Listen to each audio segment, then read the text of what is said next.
I would like to share some general housekeeping rules to ensure a conducive and respectful environment for all participants. We kindly request that all individuals attending in person hold their questions until the panel session, allowing for a seamless flow of discussions. For our virtual attendees, we encourage you to utilize the chat function to submit your questions, which will be addressed during the designated Q&A session. Additionally, I emphasize the importance of mutual respect and open dialogue throughout the event. Let us uphold a spirit of collaboration and understanding as we engage in meaningful conversations. Thank you in advance for your cooperation.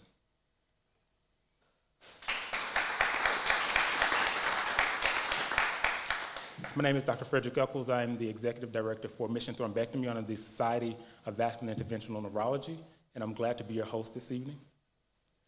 And we have a distinguished panel for you, which brings a breadth of knowledge and experience, and they'll be leading the discussions and providing some really critical information on some of the developments that have taken place over the last few years. For our first speaker, Dr. Fawaz Al-Mufti, he's a highly accomplished neurologist, neurointensivist, and neuroendovascular surgeon with a unique set of qualifications. He is an expert in performing cutting-edge neuroendovascular techniques for the minimally invasive management of cerebrovascular conditions, including aneurysms, arteriovenous malformations, acute ischemic stroke, among others. In addition to his clinical work, Dr. Al-Mufti is actively involved in research and education, serving as the Assistant Dean for GME Research, Associate Chair of Neurology for Research at New York Medical College, and an Associate Professor of Neurology, Neurosurgery, and Radiology. He has a strong publication record and has led multiple major national and international clinical trials. Dr. Al-Mufti is also known for his humanitarian work with Doctors Without Borders, where he gained valuable experience in treating patients with challenging environments. He firmly believes in a collaborative multidisciplinary approach to patient care and emphasizes the importance of patient education and joint decision-making with patients and families. As the global chair of the Society for Vascular and Interventional Neurology's Mission Thrombectomy program, he works diligently to help improve the stroke care ecosystem globally, with a special interest in assisting low and middle income countries. The next voice you will hear is Dr. Fawaz Al-Mufti.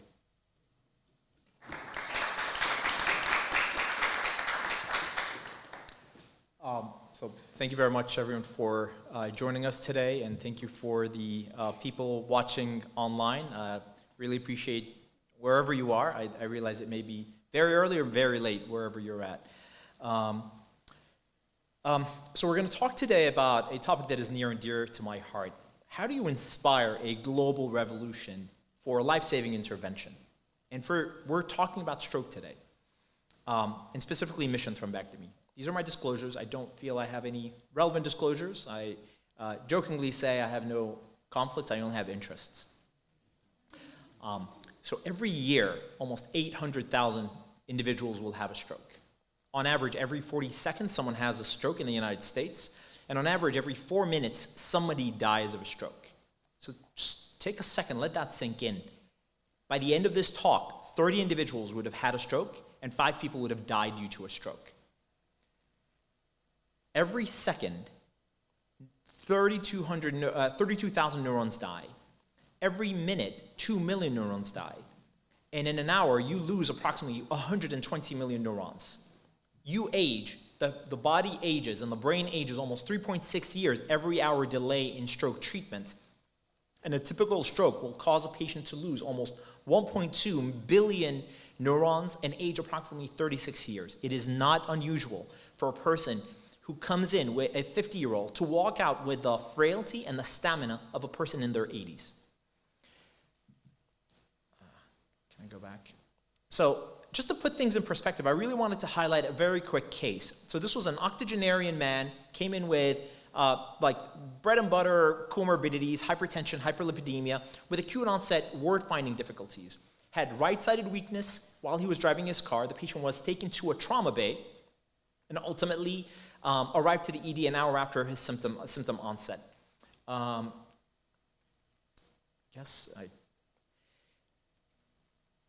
On exam, he was alert, aphasic, unable to produce any language or understand much language. He did not recognize his deficits. He had a right gaze deviation, but was able to cross the midline when tracking, and he had aphasia and also homonymous hemianopia. He had paralysis in the right arm and the right leg, and his vital signs were stable.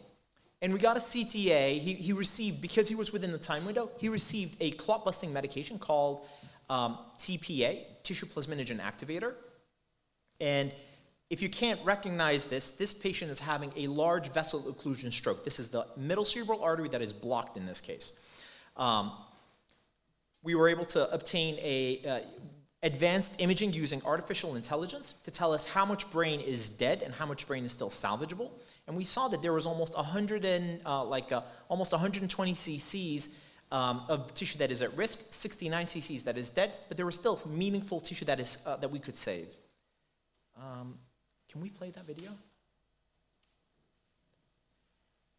Okay. So the patient's NIH stroke scale, which is a clinical scale telling us the severity of the patient, of the stroke, was approximately 22. The patient was paralyzed, could not move his right arm or the right leg, had gaze deviation. You can see the gaze deviation. By the way, we had to cartoonify. This is not we intentionally changed the voice and changed the picture so it's not very clear, even though we do have consent to show this video. But the patient, as you can see, he's paralyzed. And I'm just going to move on. And this is us. This is, you can see there's a blocked M1 in that, around your finger, and this is us essentially going up, trying to change that blockage over here. This is where the blockage is. And if you think about it, a very thin PVC balloon is not going to affect the vocal cords. Once it's... And we were able to open up the blood vessel very quickly. This was, I believe, 2 passes. We used a stent retriever to essentially retrieve the clot, and you can see the clot was pretty large, almost 3 centimeter long clot. For the neurologists and the neurosurgeons in the group, I think you'll realize that you may see this structure over here, which is an aneurysm. We were very, very lucky because we're aspirating at the face of an aneurysm. Luckily, the patient did very well. So as a very wise man once said, as the man once said, the harder you work, the luckier you get. So we're very lucky that this patient did very well, and even though we were aspirating at the face of the aneurysm, nothing happened to the aneurysm. This is the blockage. And this is the patient, within 24 hours, the NIH stroke scale dropped to 4 with the effect of mechanical thrombectomy. This is the same patient. By the time by the time we got this video, it was almost Follow my finger here with your eyes. All the way over here. Big smile. Give me a big smile. Good. Lift your right arm up as high as you can. And you're seeing the patient now. Significant resolution your right of leg? symptoms. Your right leg. Some right-left confusion. It's okay. The other one. The other one.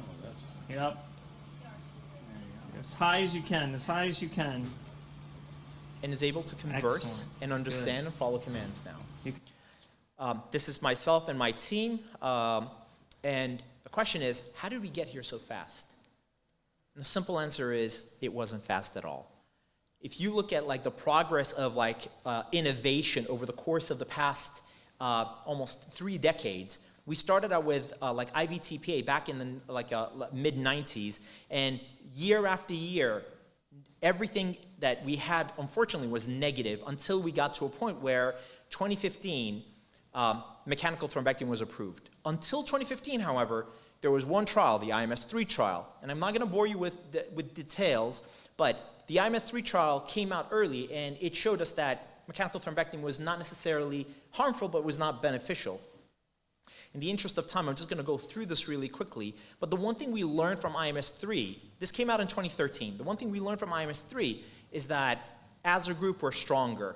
Basically, every stroke neurologist, every neurosurgeon, every neurointerventionalist said, hold my beer, watch us do some clinical trials that are going to change things. So 2015, the lessons we learned from IMS3 is that you need proof that the patient has a blocked blood vessel. You need rapid, effective imaging methods to exclude patients who have a large infarct core, for example. For what it's worth, this is before the large core trial, so ignore that sentence. An efficient workflow to achieve fast recanalization and high reperfusion rates. By 2015, our devices were significantly better. So, in God we trust, and others, everybody show me the data. And that's what I tell my fellows and my partners. I want to show me the data. I want to understand. Like, do not trust what I tell you. I will try to convince you with data that this is exactly like what we're doing here is backed by high caliber trials. Not 1, not 2, not 3, not 4, not 5. We have, at this point, almost more than 9 randomized controlled trials published in the New England Journal of Medicine. Many of these trials, the initial trials, looked at mechanical thrombectomy being performed within the first 6 hours. And the question is, what do you do after that?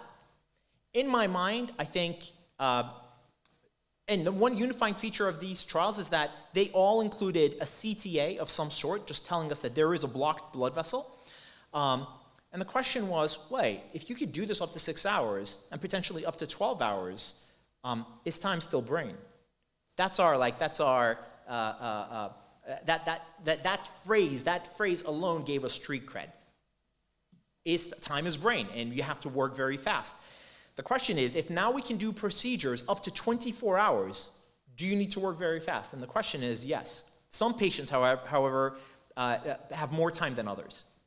And it all depends on the collateral status of the patients and of the cerebral vasculature. These are the 2 trials that looked at up to 24 hours. And this is one of the most efficacious interventions we have in medicine, with a number needed to treat of almost 2.8. So, skepticism from IMS3 led to perseverance and data with, that inspired belief.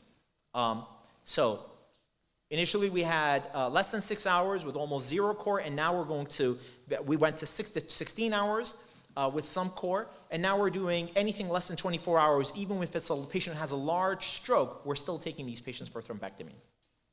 So we went from a tissue-based diagnosis for treating strokes to from a time-based diagnosis to treating strokes to a tissue-based diagnosis to treating strokes.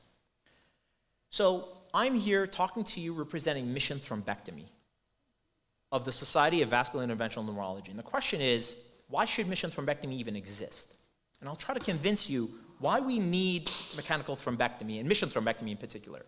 Globally, you have 13.7 million strokes a year, 9.5 of which are ischemic strokes, 5.2 million stroke-related deaths in 2017, and 116 million health years of life lost due to stroke per year.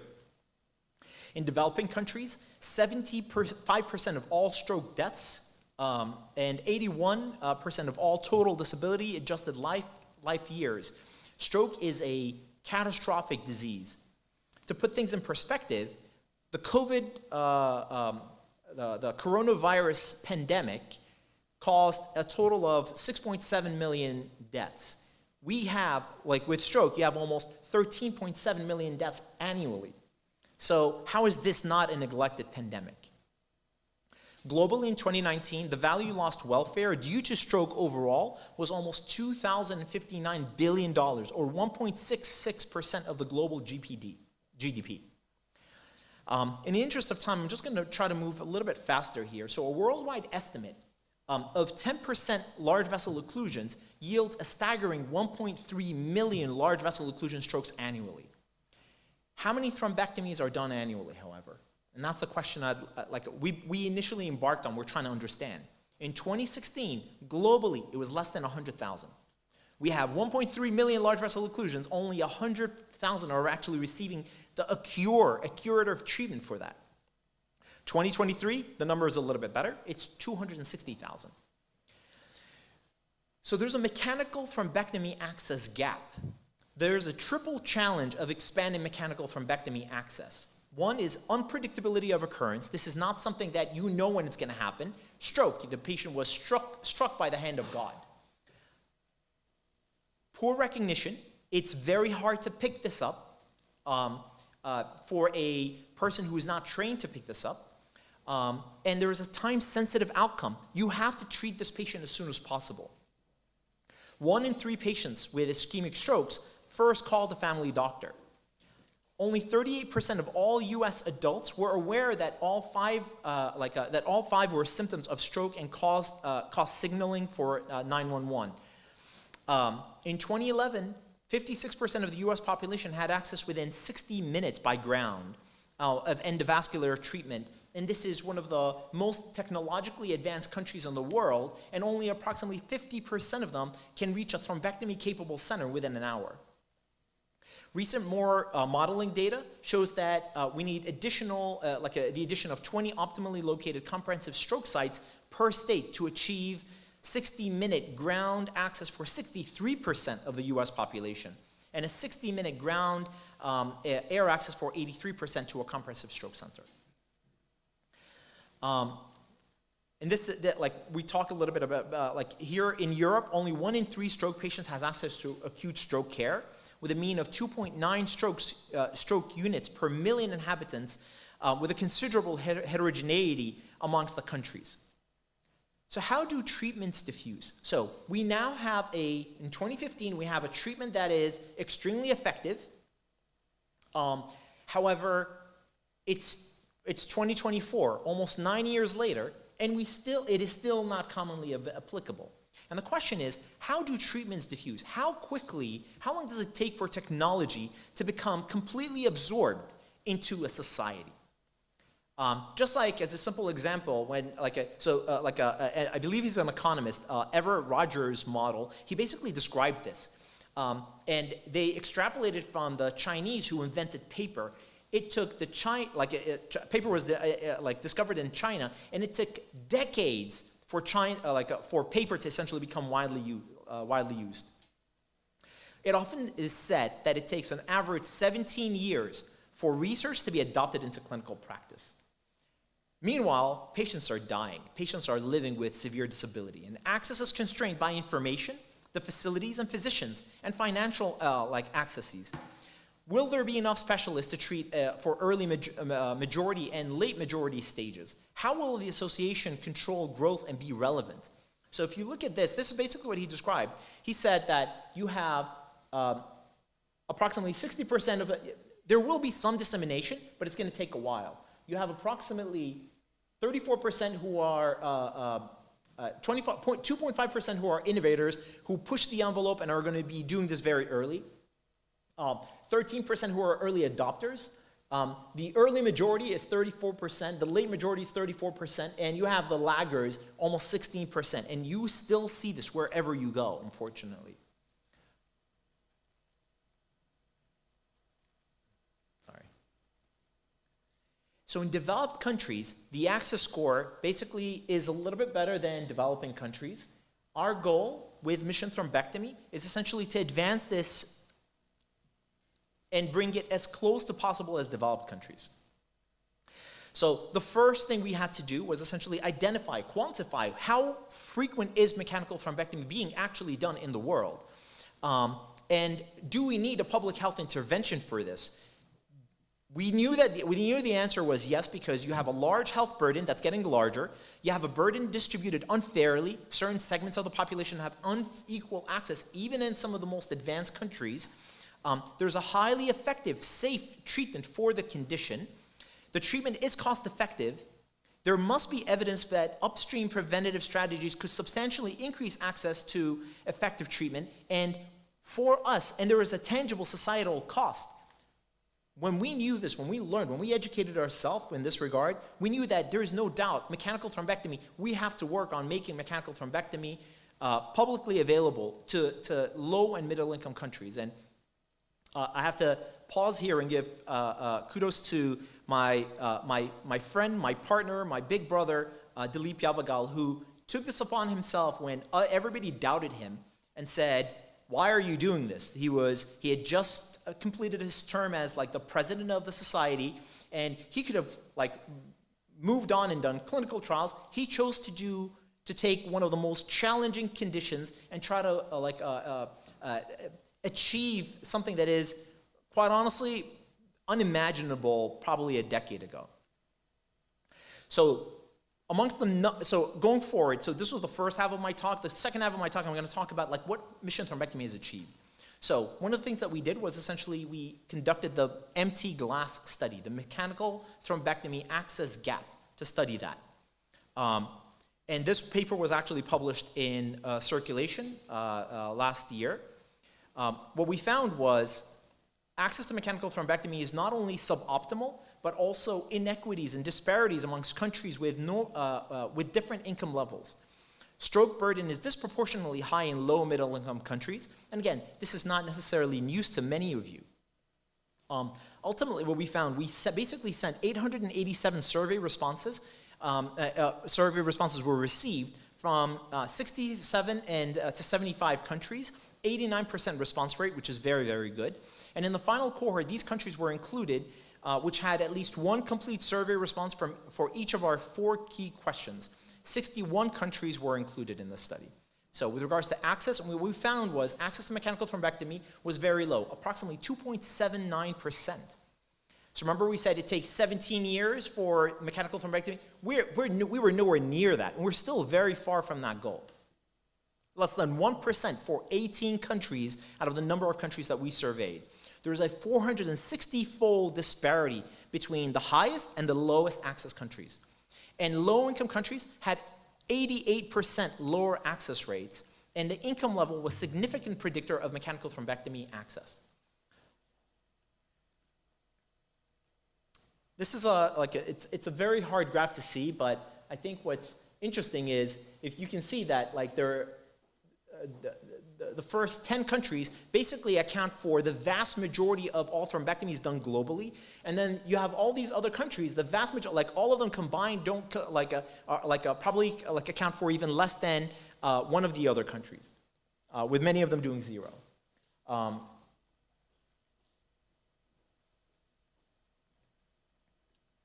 So stroke, we published a global call to action as a result of this, and the conclusion was there is a higher stroke mortality amongst countries with lower expenditure in research and development. And while this study does not necessarily prove causality, it suggests a potential area to focus effect to improve global stroke outcomes.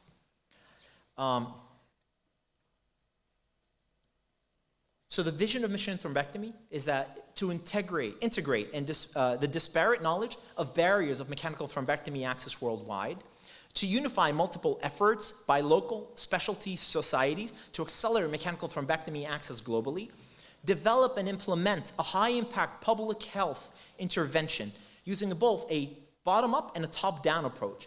Approach the governments directly, approach like a global platform like the WHO, to essentially be and ensure that you have that the governments of these countries are receiving information from an authority that they recognize.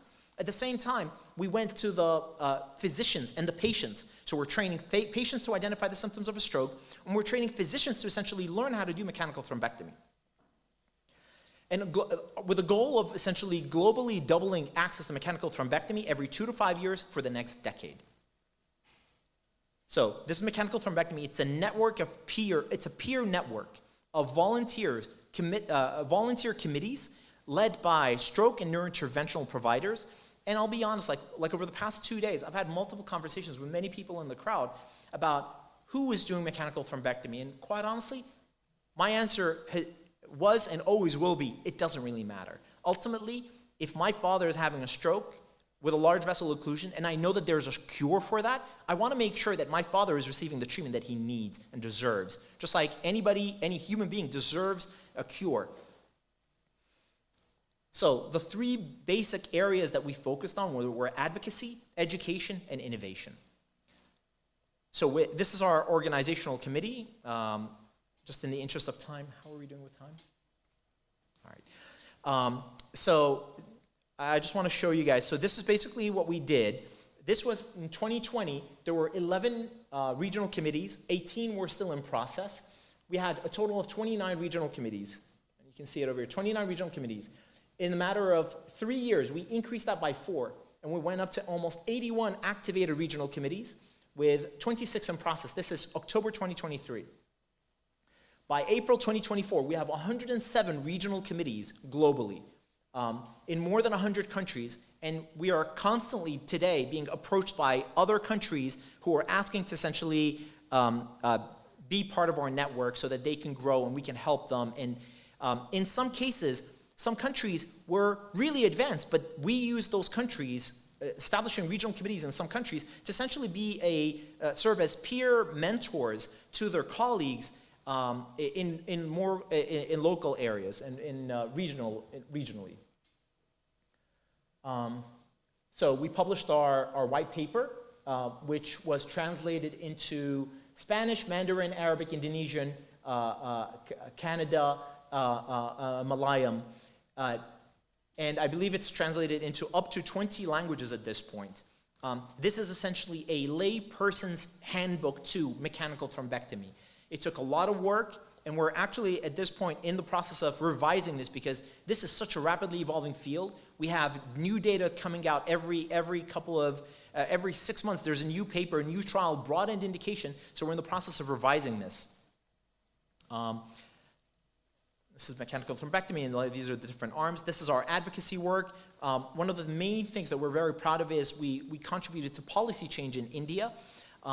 This is very hard to see, but basically we're able to triple the reimbursement for physicians and ensure that at some point mechanical thrombectomy will be reimbursed because it wasn't reimbursed, and it will be covered by the governments. We've established regional committee awards at the International Stroke Conference with a goal of essentially making sure, enticing these regional committees to achieve more so that they can ultimately be advanced care in their own countries. These are the three regions, like the different awards that we receive. In August 2023, we're fortunate to be essentially be awarded a special consultative status with UN ECOSOC, which is something we're very, very proud of. And we worked with the World Health Organization and with the European Stroke Organization to essentially enlist mechanical thrombectomy as like on the list of priority medical devices for the management of cardiovascular diseases and diabetes, and which is something we're very proud of. Our hope is ultimately to essentially enlist mechanical thrombectomy as an essential surgery. And this may take some time, but that is our goal, hopefully long term. Again, in the interest of time, I'm just going to try to move through this a little bit faster.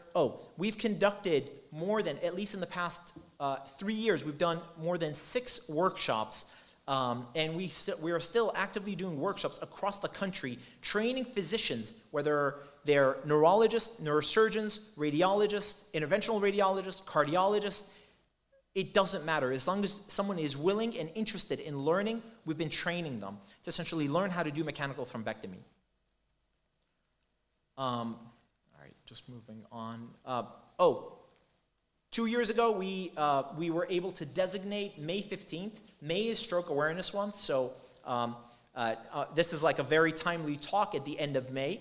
May 15th, we designated as World Stroke Thrombectomy Day.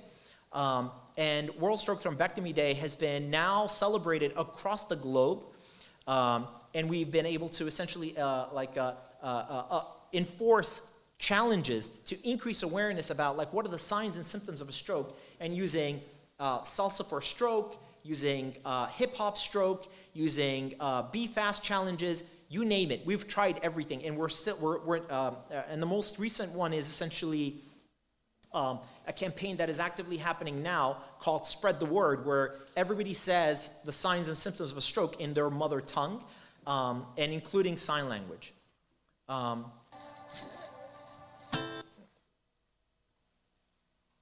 This is, so last year, unfortunately the audio is not playing, I apologize. It's not very loud.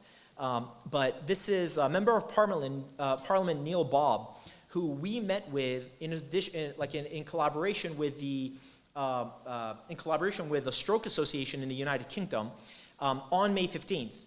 And he went to the House of Commons and spoke to them all about World Stroke Thrombectomy Day and spoke to them all about the importance of mechanical thrombectomy. The link is there. I'm happy to share the link with you all. I apologize, but just looking at his face, he was so passionate. He spoke so passionately about the cause and the disease. We've been very fortunate to be highlighted in the New York Times in a massive article that talks about mechanical thrombectomy.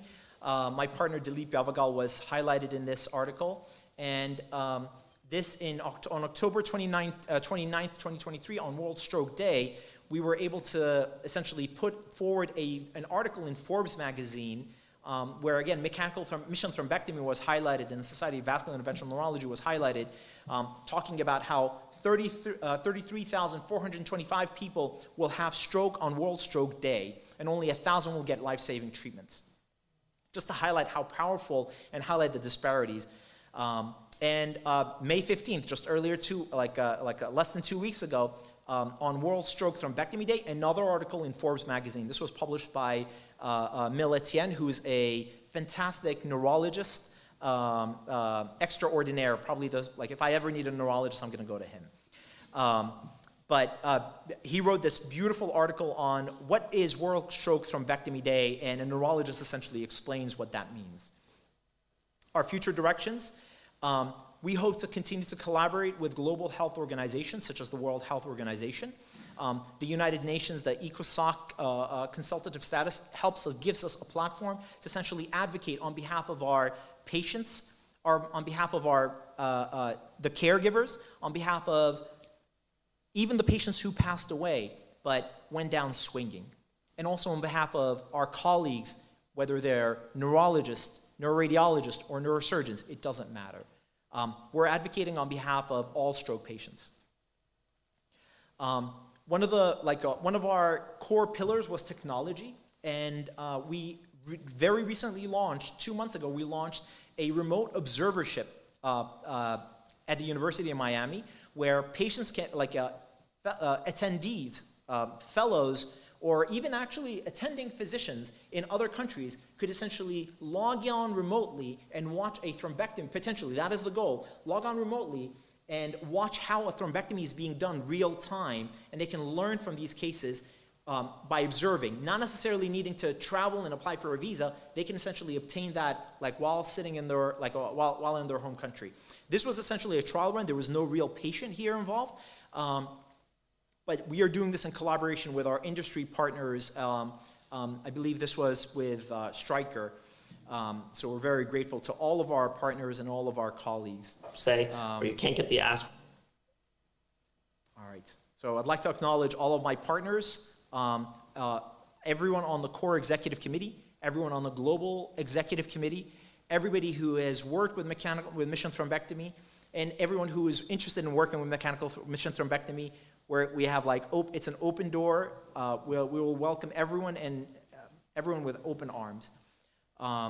These are all of our many partners, and there's so many that we probably have not included here, but we are honored to acknowledge them over here. Thank you so much.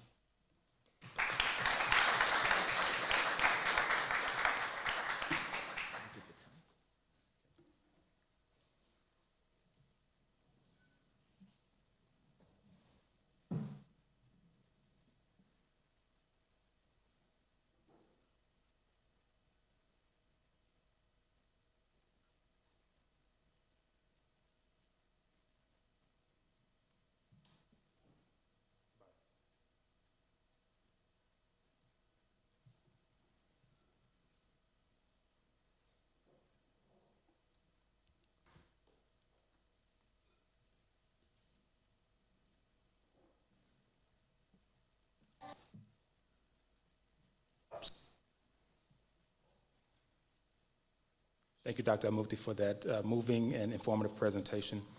Our next speaker is Dr. Obviagele. Dr. Obviagele is a vascular neurologist, a global health equity scholar. He is professor of neurology and associate dean at the University of California, San Francisco, editor-in-chief of the Journal of the American Heart Association.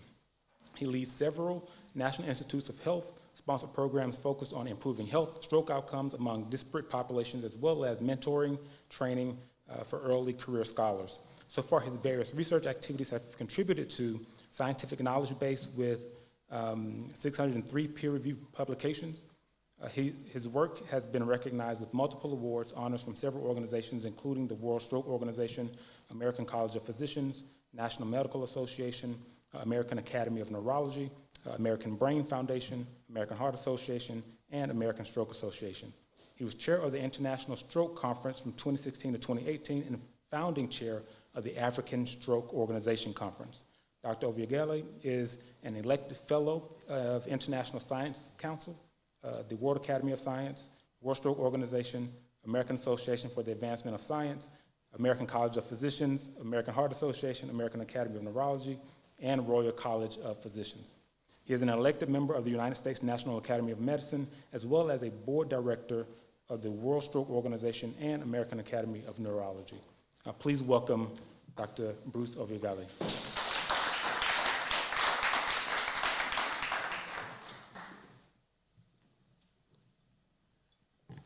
Good evening. Thank you, Dr. Eccles, for that very kind and generous introduction. I am grateful to the organizers for kindly inviting me to give a little talk on what I think is a great bookend to Dr. Al-Mufti's talk about stroke.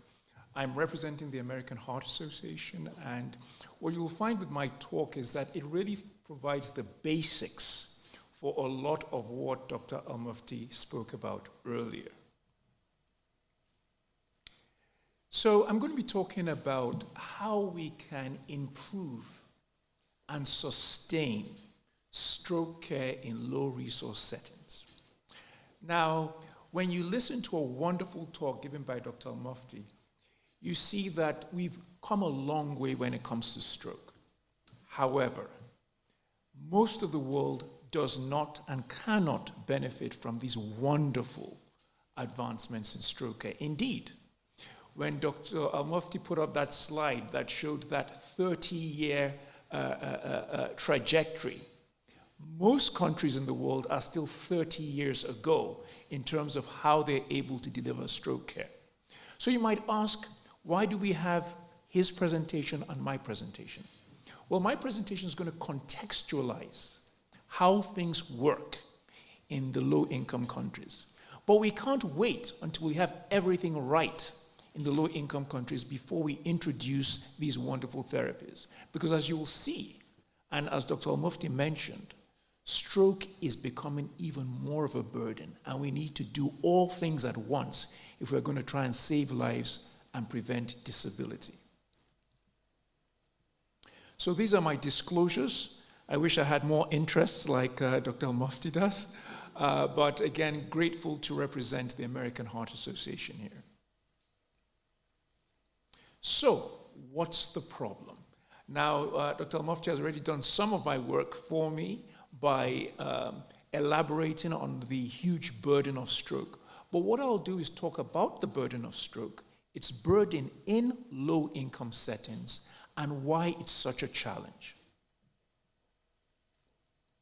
So I'm going to start off with a case scenario, and I hope you can all see that, but I will describe it. And so this is a true story. It happened a couple of years ago. Patricia A., a mother of two, lives in southwest Nigeria, in a very rural aspect of southwest Nigeria. She manages a food kiosk. And for several months, she'd been having these uncontrollable, persistent, and worsening headaches. She didn't want to take time away from managing her stall, but after some time, it became unbearable. And so she decided that she needed to take the trip, the over 1 hour trip by bus, to the nearest city main hospital. She went there, she spent the entire day there, but ended up not seeing the physician at all. There was a very, very long queue to see the physician. In fact, people were jumping the queue, and she was asked that if she gave some money, she could actually jump the queue, but she had no money to give.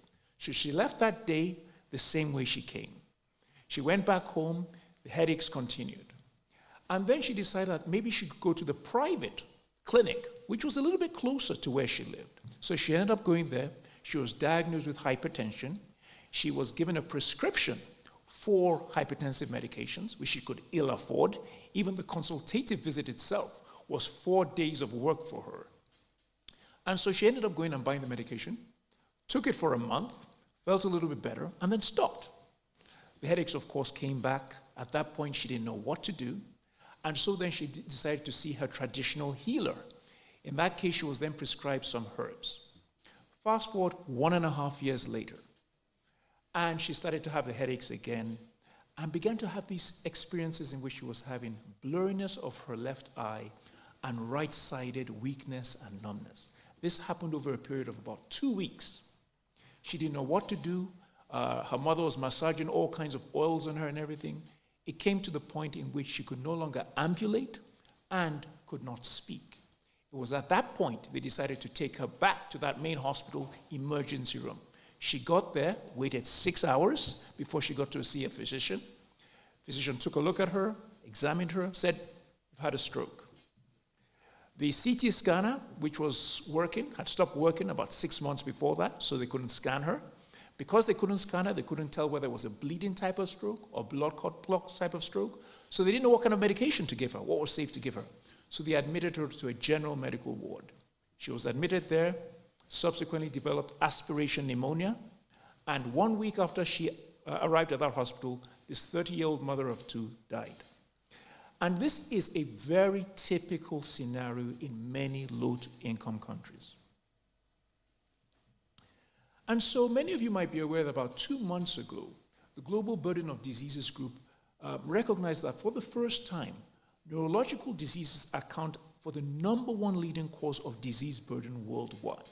That's now even going ahead of cancer and cardiovascular causes. And as you can see there, the overwhelming neurological disorder that contributes to disease burden is stroke. And of course, that's why it's such an important entity to talk about at a forum like this.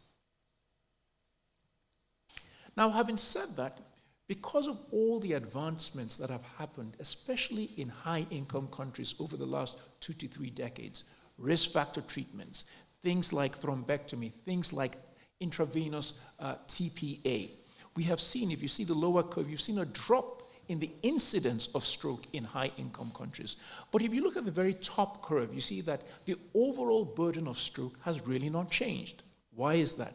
It's because as high-income countries have seen this decrease, precipitous decrease in the incidence of stroke, low and middle-income countries have seen a precipitous increase in the incidence of stroke, an increase that's expected to surge over time even more.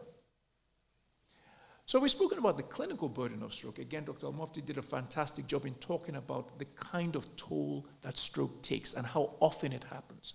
But beyond the issue of the personal, the familial, and the societal impact of stroke, there's also the economic. And as you can see here, this is from the Lancet Commission on Stroke, published in Lancet Neurology last year. The estimated direct costs from stroke and the income losses from stroke are expected to surge over the next 10 to 15 years, especially in low to middle income countries. Give you a scenario of Africa, the poorest continent in the world, burdened, ravaged by stroke. These are all the countries in Africa over the last 2 decades. You can remember from the slides I showed you before, in high-income countries, incidence of stroke has dropped. In low-income countries, in Africa in particular, every single country in Africa has seen a surge in the incidence of stroke. On the left-hand side, you see ischemic stroke. On the right-hand side, you see hemorrhagic stroke. Now, one of the things that has to be pointed out is that in low-income countries, when you talk about these 2 types of strokes, and bear with me for those of you who might not be aware of the 2 major types of strokes, you have one type of stroke that's due to a blood clot. There's a clot in the brain, preventing the brain from getting the oxygen and nutrients it needs, and the brain gets damaged. There's the other kind of stroke where the blood vessel breaks and there's bleeding into the brain, and that does damage to the brain. Now, in the United States, for instance, 85% of the strokes are caused by the ischemic stroke, the blood clot type of stroke. There's a clot in the brain, the kind of clots that the mechanical thrombectomy can pull out, and then people can get better, or at least not lose their lives. And then the other 15% is the hemorrhagic type, where there's bleeding in the brain. In most other countries in the world, they have a very high proportion of the bleeding type of stroke, the hemorrhagic type, the type that's associated with a high degree of mortality. This is why it's extremely important to recognize that when we think about trying to bend the stroke disparities curve, so to speak, it's extremely important that we think about both types of strokes. But as you can see here, every country in Africa, you can see Democratic Republic of Congo, over a 2-decade period, 50% rise in hemorrhagic stroke. And then you talk about, okay, the burden of stroke is great, but what services are there? And so this is a distribution of global and WHO regions. And this was a survey of healthcare providers around the world. And essentially, Africa may be no surprise, the prevalence of opportunities to surveil stroke, to prevent acute stroke, like Dr. Al-Mufti spoke about, prevent stroke, and even do stroke rehab, very, very low compared to other countries. So both South Asia and Africa have a very poor prevalence of these very important stroke services that are needed to improve stroke outcomes. And so in South Africa, they took a look at people who had experienced a stroke and did qualitative interviews to better understand how they perceive their strokes, what they did to try and seek treatment for their strokes, what kind of medications or systems were in reach for them to address their strokes, whether they could actually pay for their strokes. And as you can see here that there were several themes there, but essentially many of the themes coincide with Patricia A., the case we discussed earlier. Health literacy when it comes to stroke, very poor, if not non-existent. The avenue to seek care for stroke, also very, very poor. The ability to transport yourself to an avenue, an area that can actually treat the stroke, very poor. The ability to actually pay for treatment for the stroke, extremely poor. So it's one thing to talk about the patient's perspective. It's another thing to talk about the healthcare system's perspective in low to middle income countries. So this takes a look at the different barriers at each level of stroke care in low to middle income countries. And as you can see to the left, you see the level of the barrier before you get to the hospital. What happens when you get to the hospital itself? Do you have a dedicated unit for taking care of stroke patients? What do you do after the stroke has occurred? And do you have community support? Once you get into the community, are you able to link to resources that will help you to navigate the murky terrain that many stroke patients experience? Again, as you can see, similar to what you saw with Patricia A., right? Inadequate transportation facilities. She got to the hospital, had to wait 6 hours just to be told she had a stroke, and nothing could be done about it. The high cost of drugs, of course, is an issue.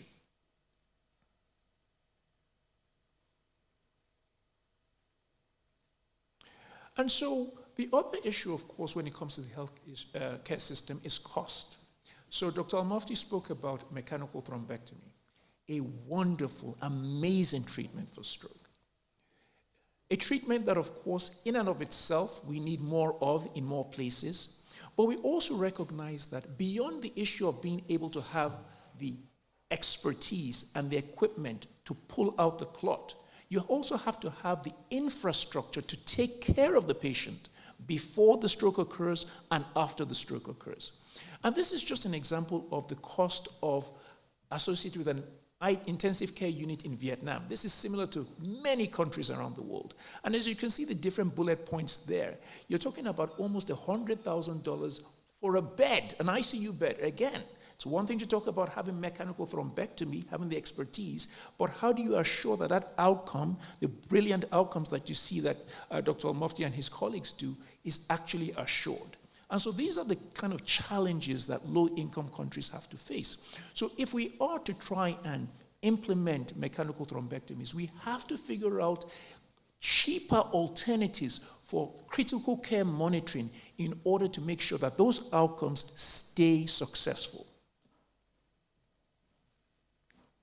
And so this is just a look at a global map of the availability of national surveillance systems for stroke risk factors. We spoke about lack of system to surveil stroke itself, but again, prevention, of course, is better than cure. How often, how frequently, how able are different countries around the world able to actually screen patients for risk factors for stroke. Let's say, for instance, Patricia A was properly screened, properly treated for her hypertension. Could it be that that mother of two will still be alive today? So the other thing that Dr. Al-Mufti spoke about was the issue of studies. And he very kindly cited a study I was involved in, which looked at the expenditure on research and its link with stroke outcomes. Countries that seem to spend more on research seem to have better stroke outcomes. So you have three different images here.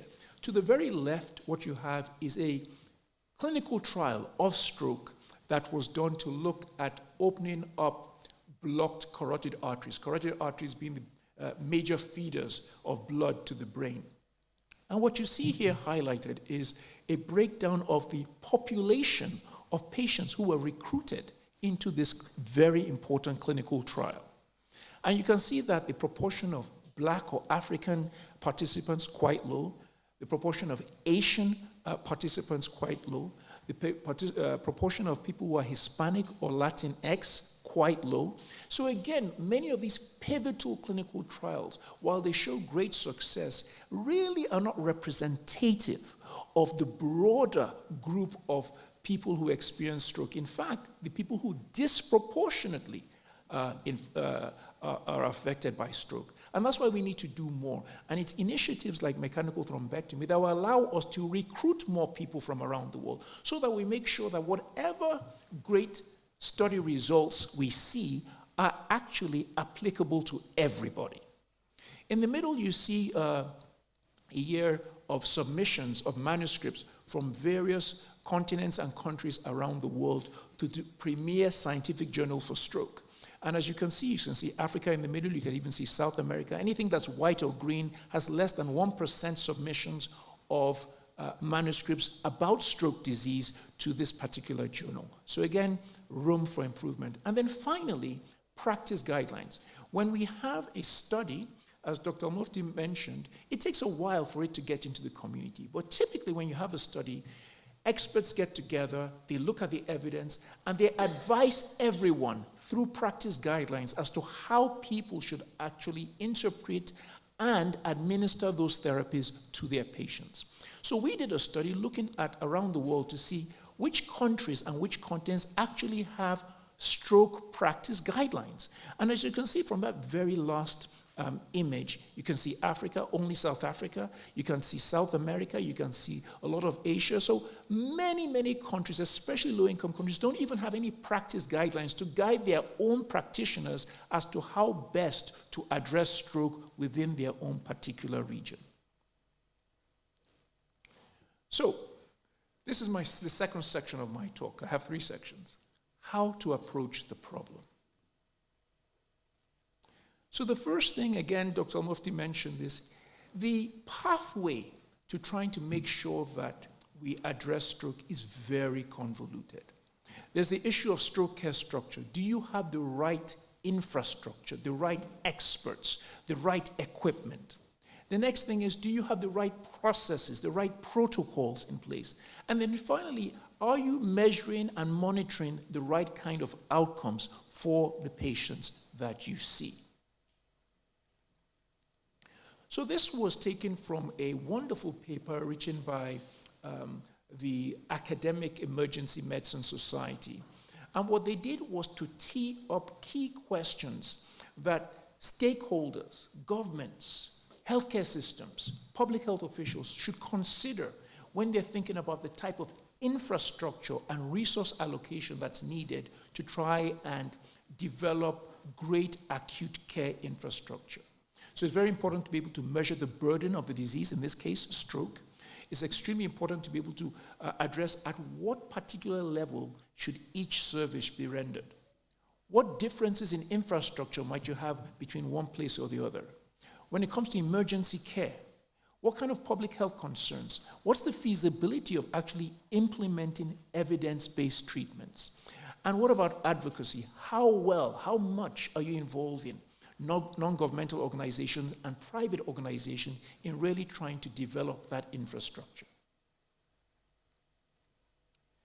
And so a group of experts came together to put this particular flow diagram together.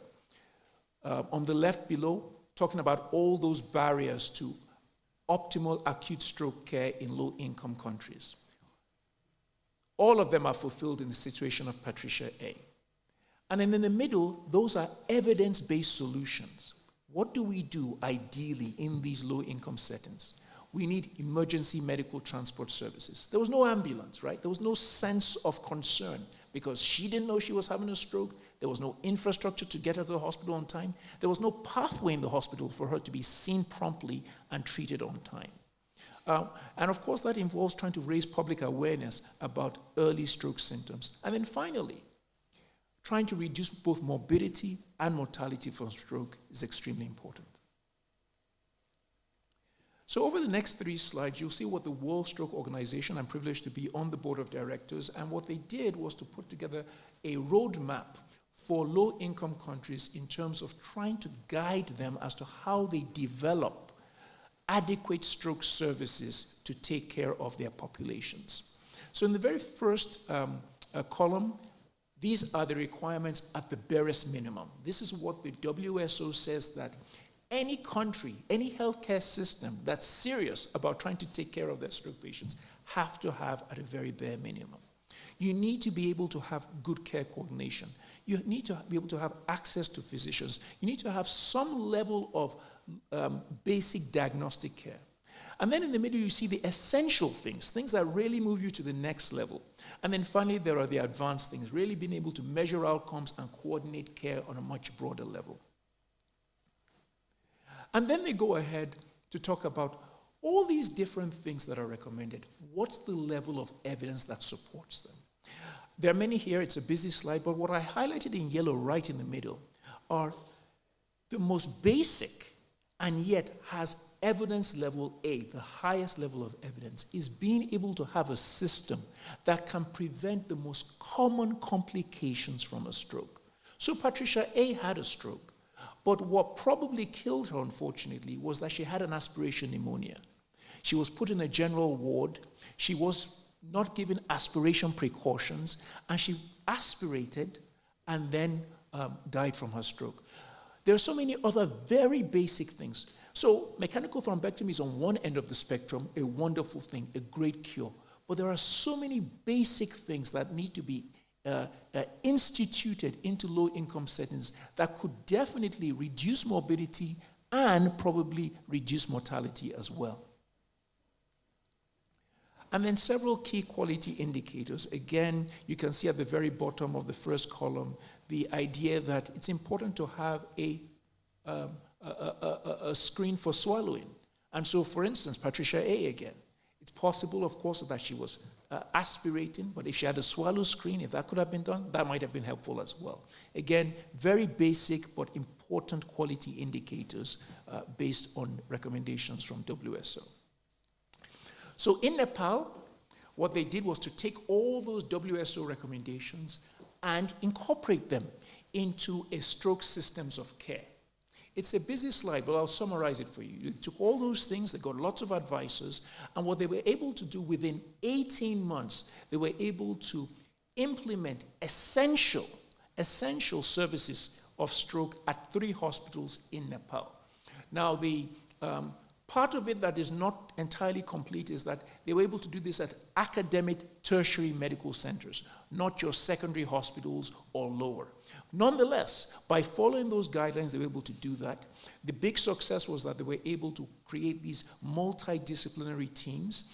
As Dr. Al-Mufti mentioned before, in some situations they didn't have a neurologist, but when they didn't have a neurologist, what they did was find somebody else. But the whole goal was to try and figure out people who are willing and able to constitute care teams ready and able to take care of stroke patients. And then finally, for this section, the issue of this disparity in care, especially when it comes to urban versus rural. Patricia A lived in a very rural area. As Dr. Al-Mufti mentioned, even in places like the US, you can see disparities between outcomes in urban versus rural areas. This has been bridged a lot by telemedicine. But here you see some research that was done by colleagues in Brazil.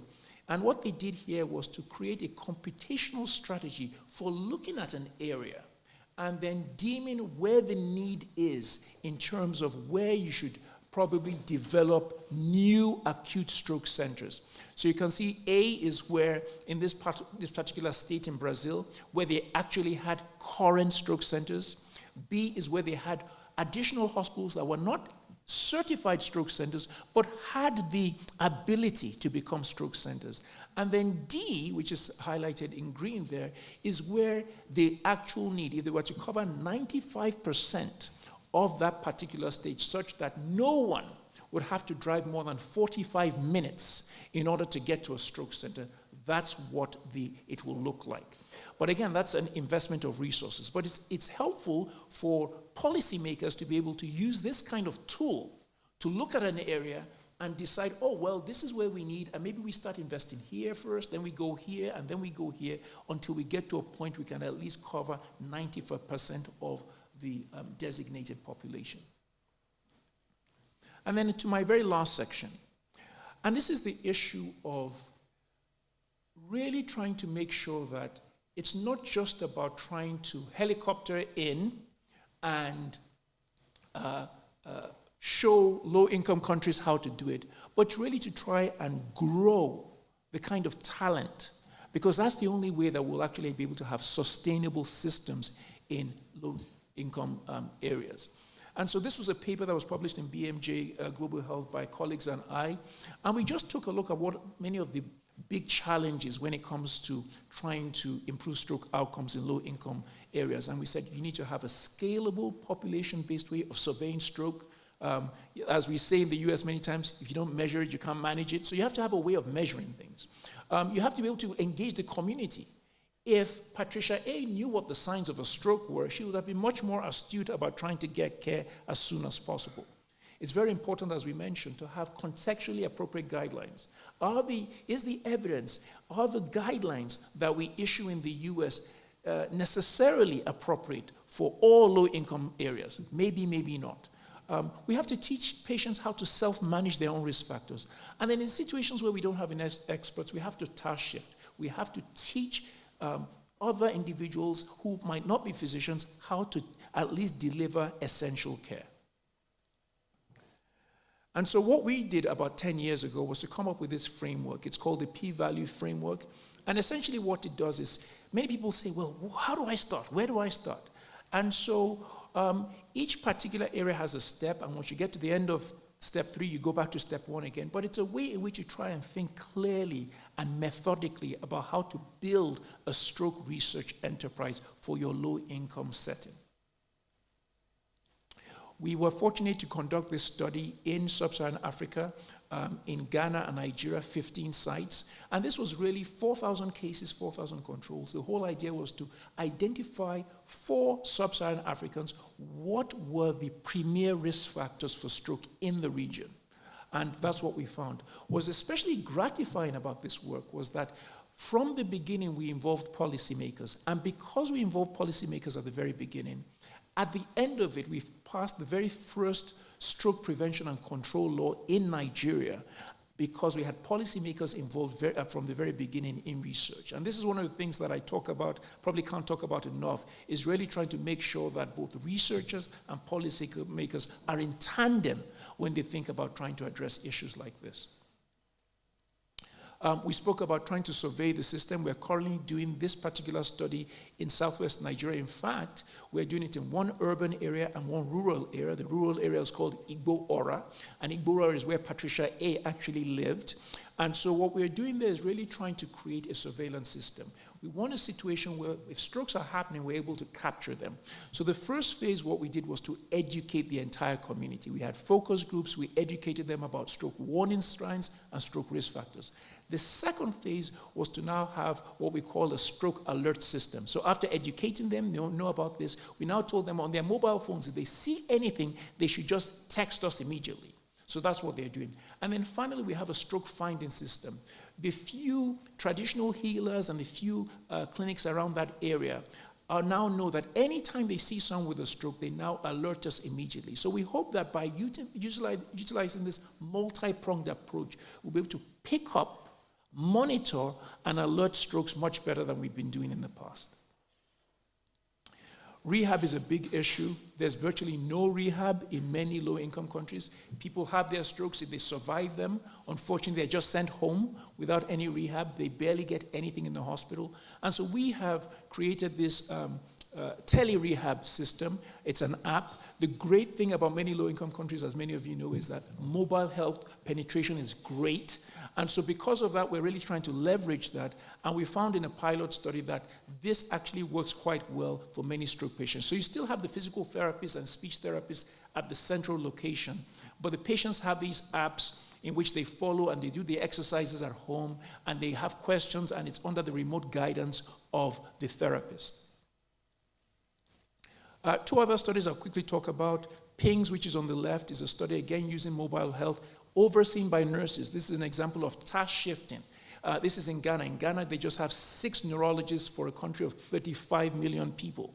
And so you can't have enough neurologist coverage for that. And so we're trying to now task shift to nurses. And these nurses are the ones overseeing blood pressure control after stroke. We've randomized 500 patients. We hope to have the results of the study later this year. And then finally, ongoing, we have what we call our SMART study. It's a polypill study. And what that polypill contains is an aspirin. It contains 1 blood pressure medication. It contains 1 cholesterol medication. And it's all combined. They're all generic, so it's very, very cheap.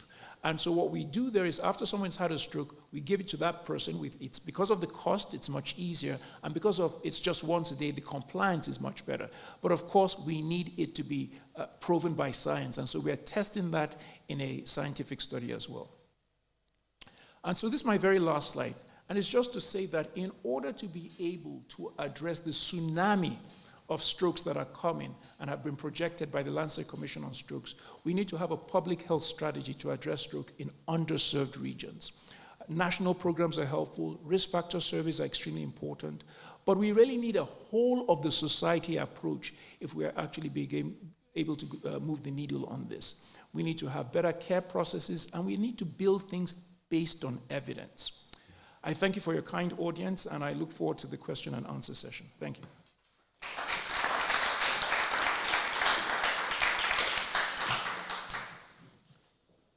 Dr. Obviagele, thank you for that enlightening presentation. And now we'll move on to our next presentation from Ms. Mamta Carroll.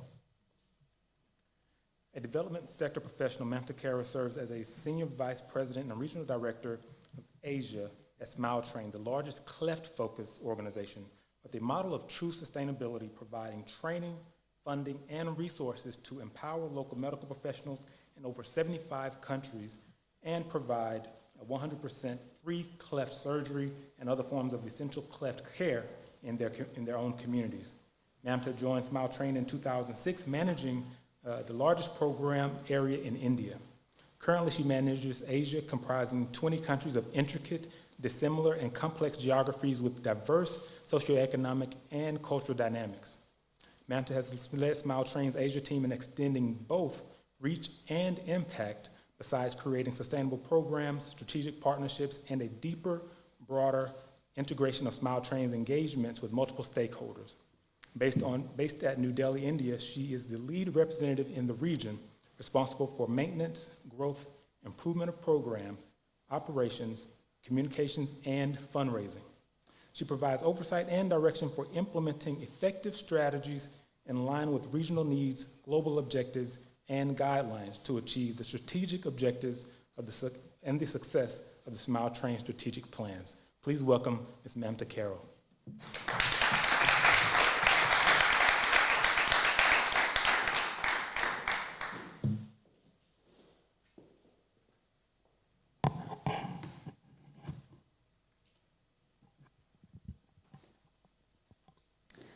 Hello and good evening, everyone. First of all, really grateful on behalf of SmileTrain and all our people here for this opportunity to address this August gathering and for you to come and listen to this very, very important panel discussion. And thanks a lot, Fred, for organizing this and inviting Smile Train.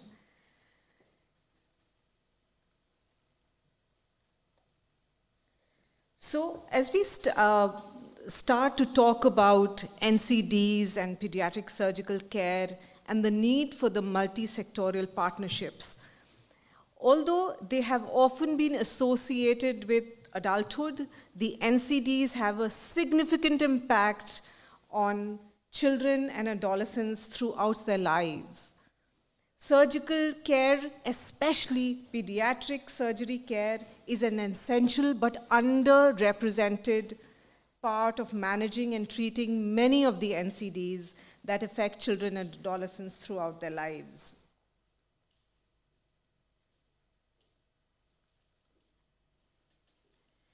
And as Fred said, all of you know, I represent Smile Train, which is the world's largest cleft-focused organization. And I work in the Asia region, although I'm based in India, but I handle almost 30 active countries in the Asia region. And the Smile Train model is basically very simple. It's a model which works with local medical professionals to offer best-in-class cleft treatment and essential care to children born with clefts. And we recently surpassed our 2 millionth surgery, which was on the 8th of May this year, and when we celebrated our 25th anniversary. We have active programs in almost 75 countries around the world, and we utilize a sustainable model of locally led surgery and comprehensive cleft care, which I'll come to a little later in my presentation.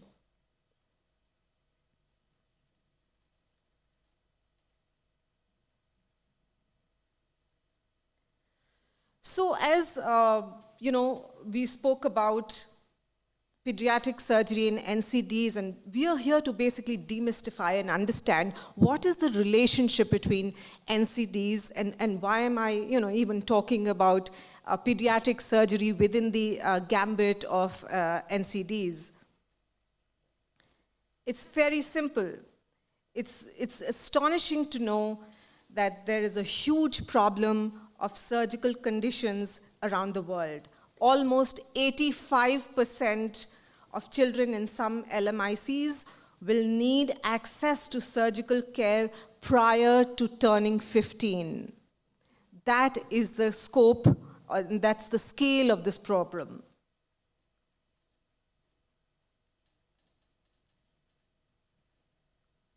And if you look at this map, I mean, the numbers are absolutely alarming. Imagine in the world's most populous country, which is India, which is where I come from, which is where I'm based, almost 90% of the population in India, has the lack access to safe and affordable and timely surgical and anesthesia care. Can you imagine? 91.9% of people in Southeast Asia and 99.1% people in South Asia have a lack of access to global surgical care. And here, I really want to acknowledge that SDG 3.4 on reducing mortality due to NCDs basically focuses on people aged 30 to 70. Yes, surgery is an important intervention for reducing reducing morbidity and mortality for this age demographic. And you have heard from my colleagues, and you will hear from people who will speak after me about how NCDs, where surgical care is an essential part of prevention and treatment. And there are far many more than those. At the meeting of the G4 Alliance Permanent Council 2 days ago, Dr. Andre Ibavi led Cancer Control, WHO Department of Non-Communicable Diseases, spoke at length around the necessity of integrating surgical care in global cancer control. So you may ask, what am I doing here? Talking about, representing a primarily pediatric-focused organization and speaking about cleft lip and palate. Pediatric surgical interventions are crucial to national NCD strategies and universal health coverage, even though they do not contribute to the current target. In the current literature, pediatric surgery is primarily represented in the NCD discussion through the lens of pediatric cardiac surgery. And that's incredibly important. But there is so much more out there. The world is struggling to meet global targets for NCDs for 2025 and for 2030. The world is struggling to meet SDG 3.4 on reducing mortality from non-communicable diseases and promoting mental health, as well as SDG 3.8 on universal health coverage. But we cannot forget about people who will be living with NCDs in 2040, in 2050, in 2060. Or we will fail to meet the UHC and the targets of our future, and we will fail in our responsibility together as a community. Although the under 5 mortality rate has dropped in recent decades, and this is particularly from an India perspective. The share of deaths due to congenital conditions requiring surgical interventions with this group has increased. Without treatment, if they survive, a baby born with a cleft becomes an adult living with an untreated cleft. And they're at a greater risk for a number of additional NCDs, and they live with a number of limitations, and that I will tell you more about those shortly.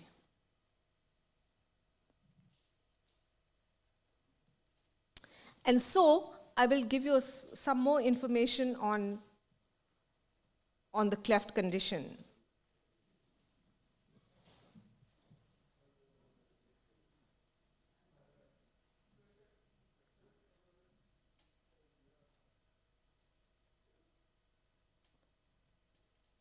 So what is a cleft? You don't see it here, but I'm going to tell you what a cleft is.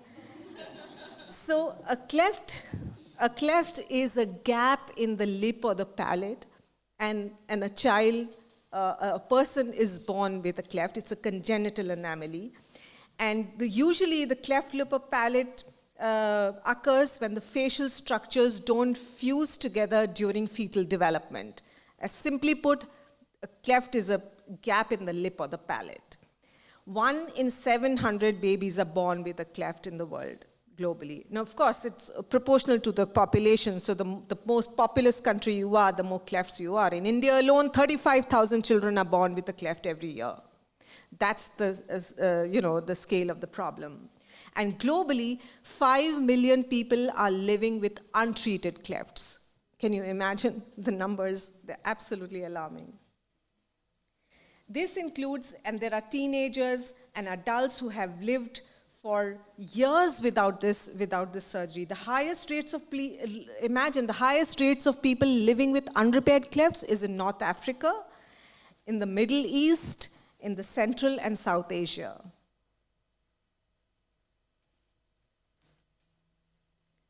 So one would ask that, if we know that a baby is going to be born with a cleft, why don't we have a vaccine, or why don't we do something to prevent? The problem is that no one actually knows why a cleft happens, why the cleft occurred. Yes, there could be various factors. There could be environmental reasons. There could be genetic reasons. There are a lot of things associated with why a cleft happens, but as we speak, there are no conclusive evidence of the real cause of clefts. And management of clefts basically is currently much more in the curative stage, as I said, and rather than the preventive stage. And this is largely because of the multifactorial nature of what really causes the clefts. And it's difficult to say actually what really causes. And therefore, to arrive at a prevention strategy is pretty complicated at this stage.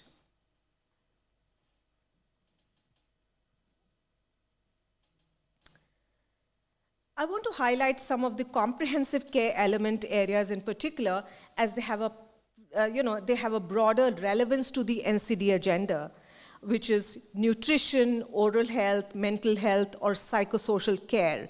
And all of these, the color wheel that you see here, are all absolutely essential elements of the cleft care to treat the child born with a cleft as a whole, as comprehensively as possible.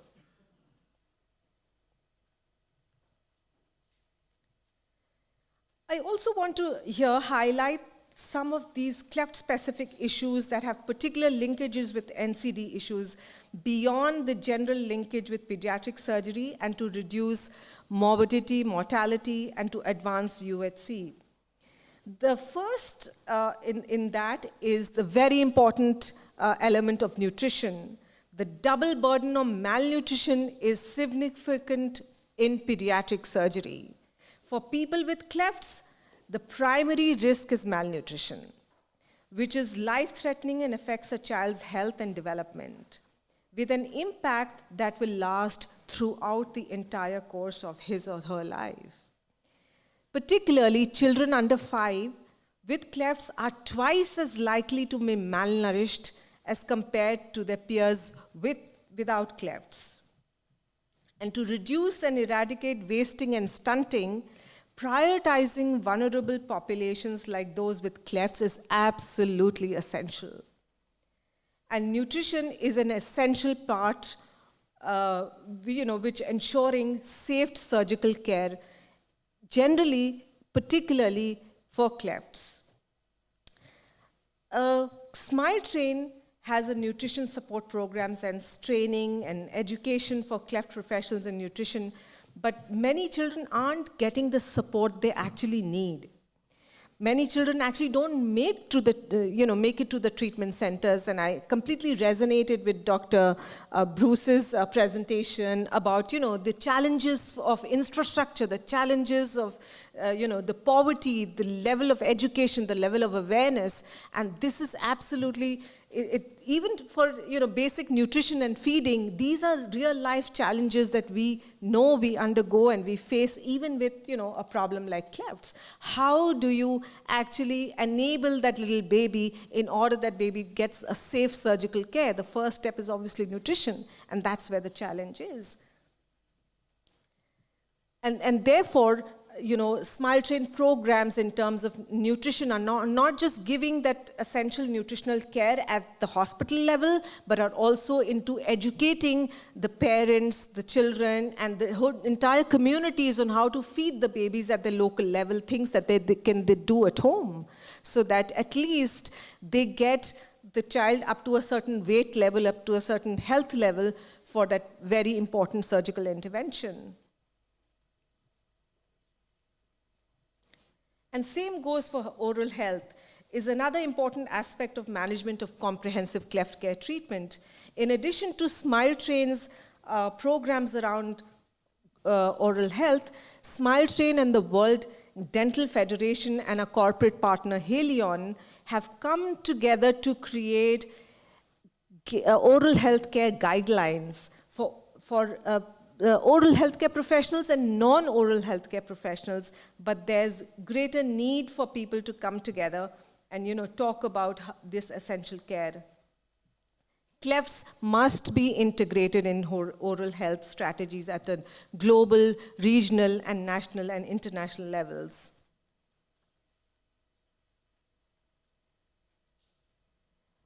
We also now address the very important mental health and psychosocial aspect of care, particularly in the case of clefts. Having a cleft affects how people feel when they wake up and look in the mirror, and whether they go to school, whether they make friends or find work, and just about every other aspect of day-to-day life, including overall health and life expectancy. The social stigma, the ostracization, that's absolutely devastating. The fact that children are not allowed to go to school, or mothers are blamed, or the families are kind of, outcast and not they have to flee from their homes or they have to live in a place where no one can find them. There are all real challenges that happen every day when, a child is born with a disability like clefts. It also poses a burden on the healthcare system and on caregivers, and therefore, Smile Train focuses on the psychosocial aspect and care for our patients and their families, but a wider action for support, mental health support at the community level, and a greater investment in mental health services from the governments is really needed to take this forward.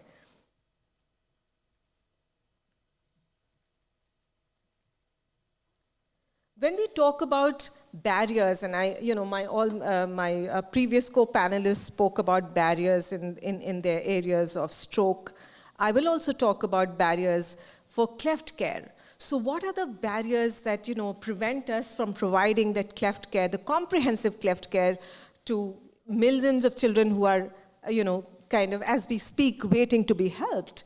And as simply put, I would say that there are the three A's, which are the three main barriers, which is awareness, accessibility, and affordability. And we have to come together to address all three. And it's just not NGOs like Smile Train and organizations, like-minded organizations who can do this work. I think a multisectoral and a multi-stakeholder approach is essential to address all the three barriers.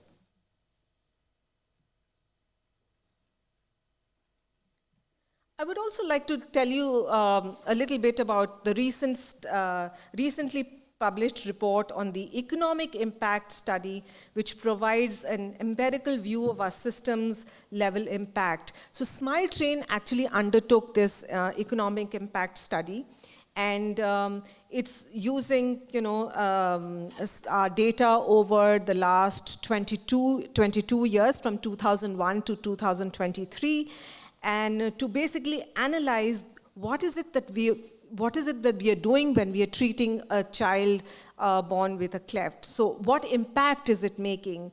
And it basically highlights the real-world return on investment in communities worldwide, highlighting new data measurement and astonishing economic impact of Smile Train's work over more than 2 decades. The data shows that surgeries we sponsored have boosted economies by an estimated of 69 billion in countries around the world. That translates into, and I'll very simply put, that if I kind of support or sponsor a surgery for, say, let's say $400 that is spent on one intervention, the return for that is $60,000, which is 150 times the return on investment. That is the impact of the work that is done in the area of clefts.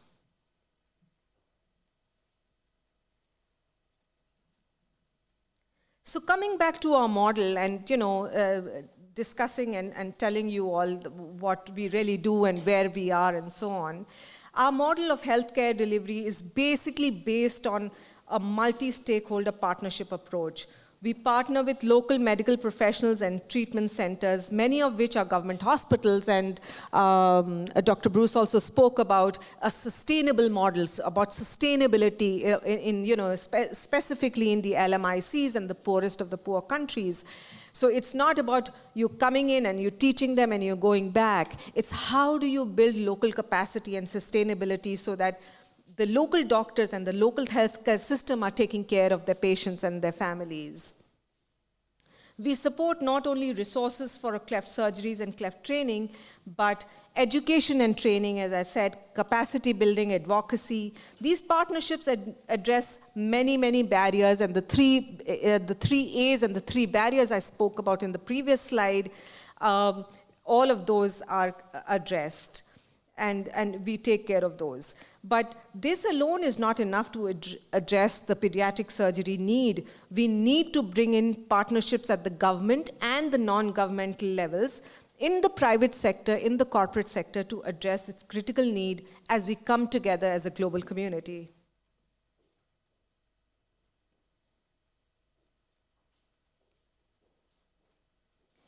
some of the important aspects of, comprehensive cleft care are very thought-provoking, and when we think about offering that essential comprehensive cleft care, we think about an ideal center or a place where a poor patient walks in, or a family walks in with a little baby who's born with a cleft, and everything is delivered to them under one roof.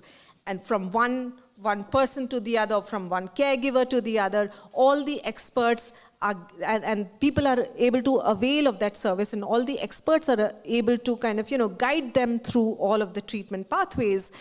And therefore, the model of a Cleft Leadership Center was born, or as we call the CLCs was born. So we kind of, framed that, where are we going to have these CLCs? The CLCs were then developed.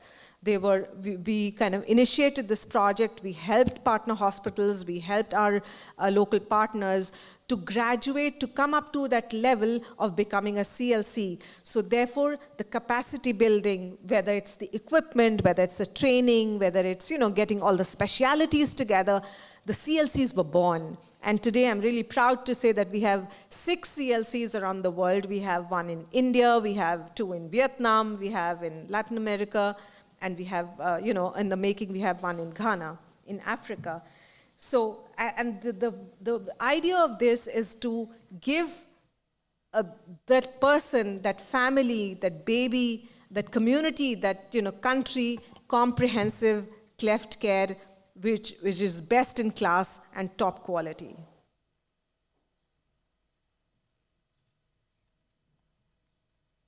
Coming to increasing access to surgical treatments in Asia, particularly, as I said, that I manage the Asia programs for Smile Train, which are in about 30 active countries, the largest being India, Pakistan, Bangladesh, Indonesia, and contributing to thousands of cleft treatment that we support every year.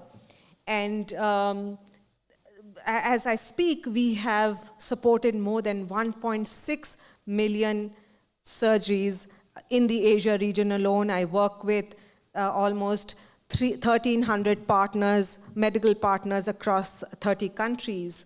And definitely it looks great to look at these numbers, but we couldn't have done this all alone.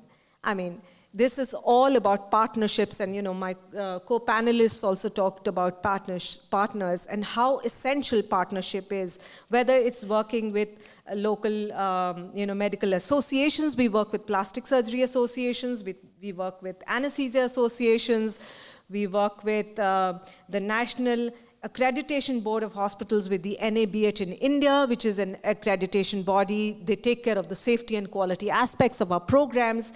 We also work with associations like the FOGSI, which is the Federation of Obstetrics and Gynecological Societies of India, for early detection, because the earlier the children get to us, to a Smile Train center, the better it is. And that's actually the ideal, kind of a gold standard that we are always kind of working towards.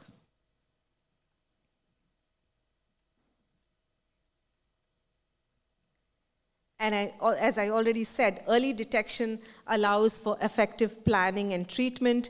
FOGSI partnership is something that is absolutely amazing, and we built a protocol together. Smile Train and FOGSI came together to build a protocol for early detection at the at the ultrasound level, when a mother gets to know that the child is being born with a cleft. How do we start the intervention from there itself, whether it's genetic counseling, whether it is taking care of the feeding and getting the family ready, and so on and so forth. So all of that is taken care of at the fetal level when they get to know that the child is being born.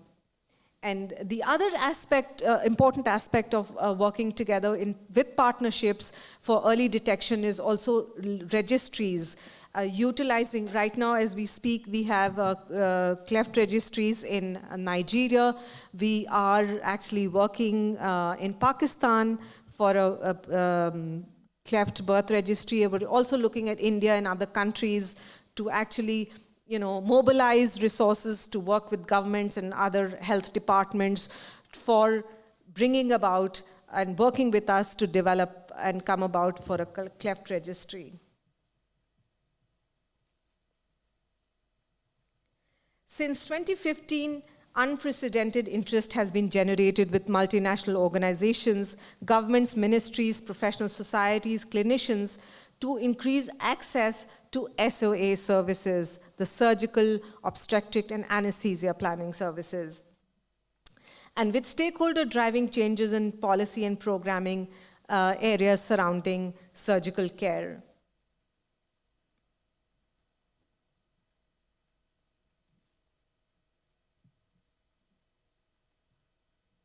And with this, this is Maria. She's a great-grandmother who received a surgery, unfortunately, at the age of 65. So while pediatric surgery is an essential part of managing and treating NCDs, the NCD and global surgery communities are often working in silos. There is a fantastic opportunity for the global surgical community and the global NCD community to collaborate, to coordinate, and leverage surgical care to accelerate progress on NCDs and the future of NCDs targets. Increasing access to surgical care will require addressing barriers through a multi-sectoral and a multi-stakeholder approach, which includes the private sector, the government, and as I said, with the corporate sector as well. And no organization, none of us, or even the health community can address the gaps alone. We have to come together to address this. Thank you, ladies and gentlemen, for listening to me.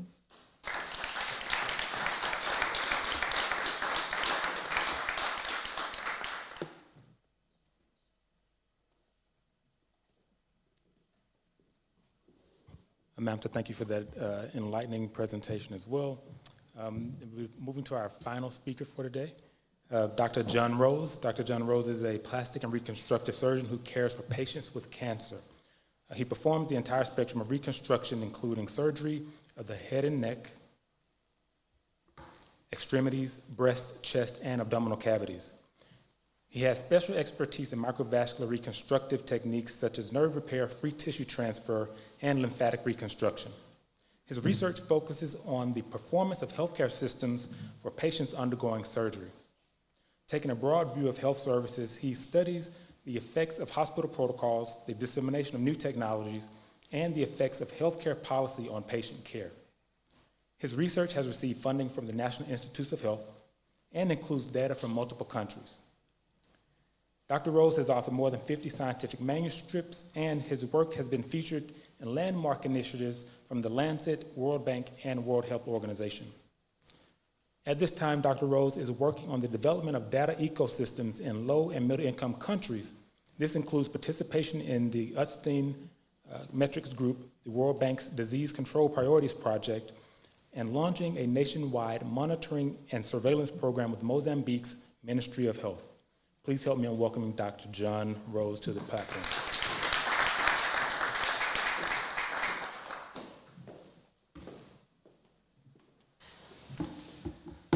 Thank you very much for that kind introduction, and thank you to the other panelists, and thank you for giving me the relative advantage of being the last speaker, so now I can reference each of your talks. So I have a little bit of an advantage over them in that sense. We're almost through, and hopefully we can get through this. As was described, I'm going to talk today about evidence-based advocacy and the data imperative that is before us really in global surgery and anesthesia.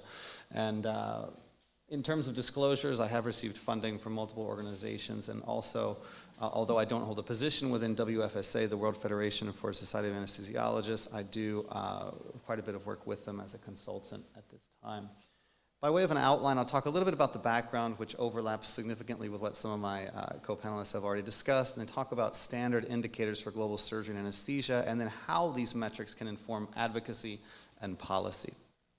So, actually, I'll go back to that picture. The reason I like this which was done by a fellow in New York, is that we, in the operating room, we use light so that we can see what we're doing. And I think of data as the same way. It really provides the light so that we can see what it is we need to do and how we need to make an impact.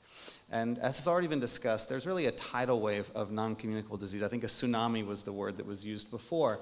And it's absolutely true, and it's attributable to multiple causes, such as aging populations, transitions in epidemiology, urbanization, changes in diet and lifestyle. And these things are much bigger than any of us in this room and even our specialties. And so the question arises, how do we treat that? And what is the role of surgery in treating that? As a part of the Disease Control Priorities third edition that we worked on in 2014, we found that when looking at all of the different subheadings of the global burden of disease, surgical procedures were required in every disease subheading. And this was published in 2015 as a part of the DCP-3, and it looks at over 1 year's time how often hospitalizations require surgical procedures. And specifically, you can see here that the NCDs here in the middle, these are some of the most commonly requiring surgical procedures, even more than, say, injuries and or communicable maternal causes, which is a little bit surprising. And if you look at the actual numbers of those that are in those categories, non-communicable diseases encapsulates roughly 2/3 of all the surgical procedure need globally, more than all the communicable maternal, and more than injuries. And it's interesting to think about this because oftentimes we think of maternal mortality as having a lot of political momentum, a lot of advocacy and policy around it, a lot of delivery of services around it. And then we think, of course, of trauma. And we think of all of the emergency situations that require surgery. And yet these both are dwarfed, even combined, by non-communicable diseases and how often they require surgical procedures. So if we think about all of the global burden of disease and all of the things where surgery overlaps or tangentially intersects, it can become like a potpourri of metrics and a potpourri of information, and it becomes unmanageable. And I'm going to demonstrate that very quickly on this unmanageable slide. So these are the SDGs, we're already familiar with them, and that surgical care is involved in, of course, number 3, conditions requiring surgery are more prevalent than HIV, malaria, and TB combined. That's astounding. A third of the GBD is amenable to surgical care. That was already quoted tonight. And surgery is required to treat all the disease subcategories of the GBD. And when it comes to 1 and 8, we also know the following facts, that economic losses, I actually can't read this one, so I have to look this way, I'm sorry. I apologize to the audience, it's my failing eyes. We need an eye surgeon here, perhaps. So economic losses attributed to surgical conditions account for, yes, that's a very large number. Between 2015 and 30, we're talking in the trillions, essentially. And each year, 33 million people experience catastrophic expenditures from surgery and anesthesia.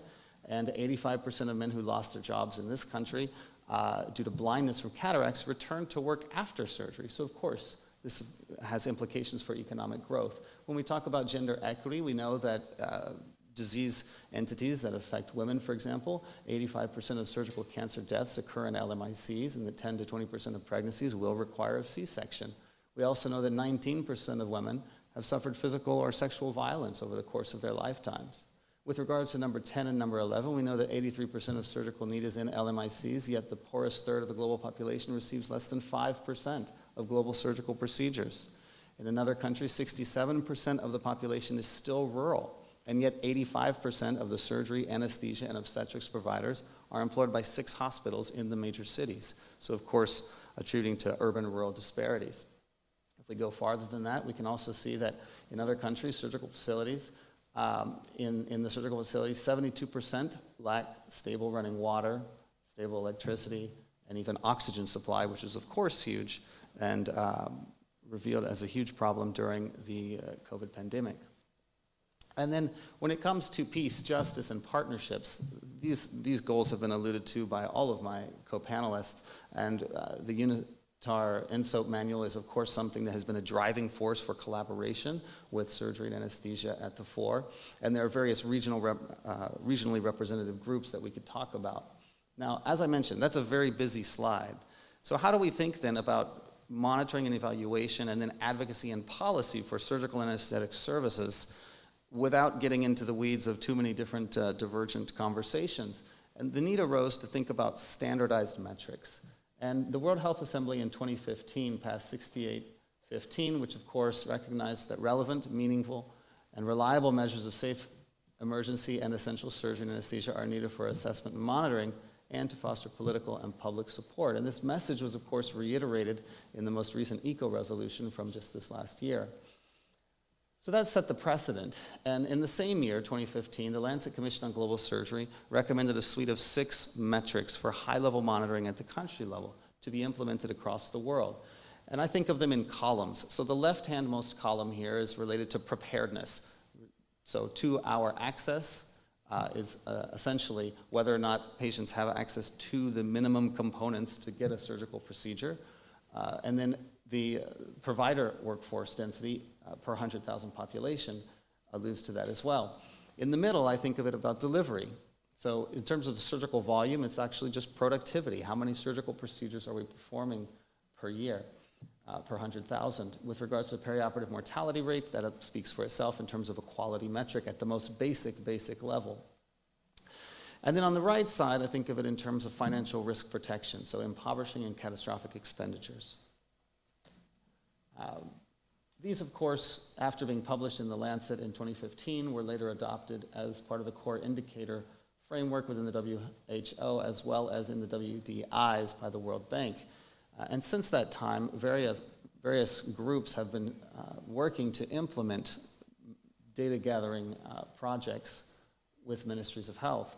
It's worth mentioning as well that the Utstein consensus process has further refined the Lancet Commission on Global Surgery indicators, spearheaded, of course, by WFSA and the Lerdahl Foundation.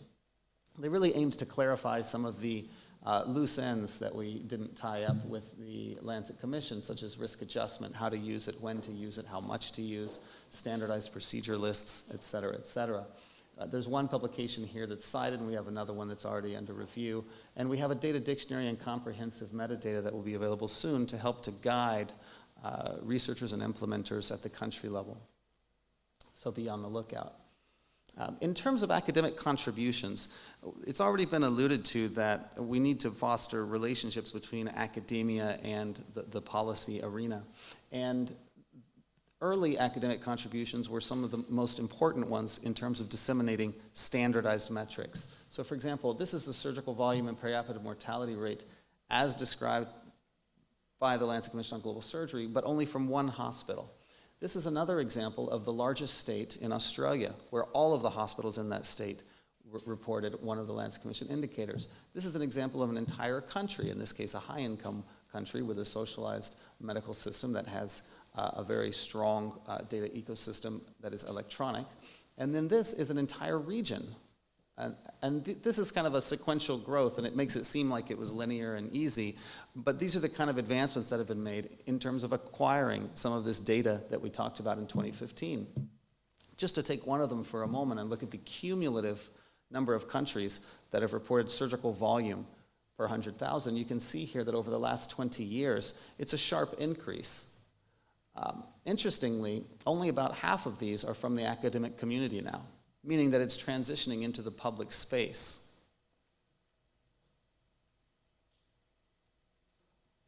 Another thing to take from this slide is that now in 2020, at the end of 2023, we had over 120 countries of roughly the 200 that the UN recognizes as states and territories, which is more than half reporting, which is, again, a huge accomplishment. And yet, that still means that roughly 80 countries have never reported nationwide surgical volume.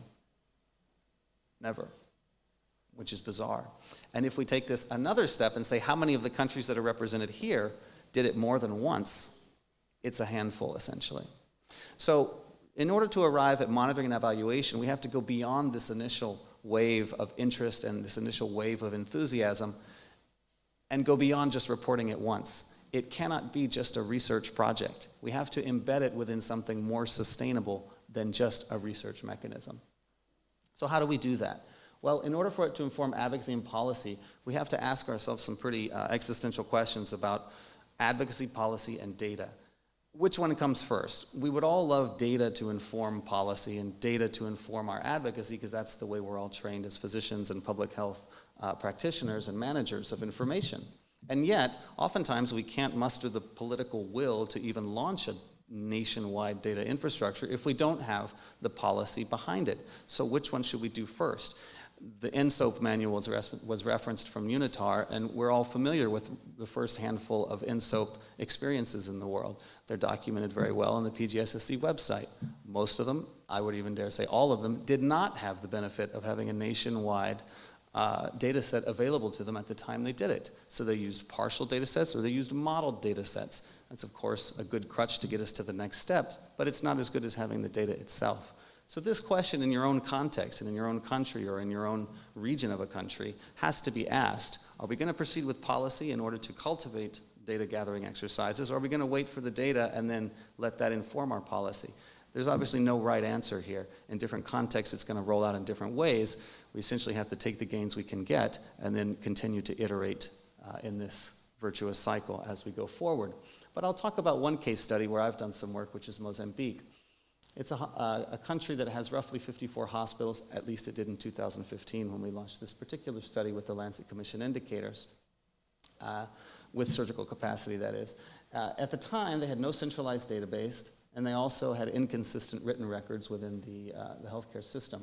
So we looked at all of the Lancet Commission indicators, and I'll show a couple of them here, organized by the 11 provinces, and you can essentially see that they all fall below the target that was recommended by the Lancet Commission in green, and that Maputo City, which is the largest city and has the most robust healthcare system, experiences better outcomes and preparedness across the board. So this is surgical volume density here. This is SAO density, or surgeon, anesthesiologist, and obstetrician.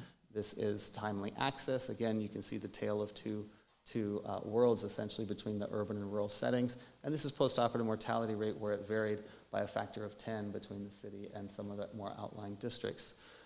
But again, this falls into the category of a research experience, of a one-time, of a once done, and this isn't enough. We published it, of course, for people who read manuscripts, and then we wanted to go on into how can we affect policy such that it promotes this virtuous cycle. With the data that we had, it raised a lot of eyebrows within the ministry in Maputo, and with that, there was more attention that was starting to go into what these different baskets of information tell us.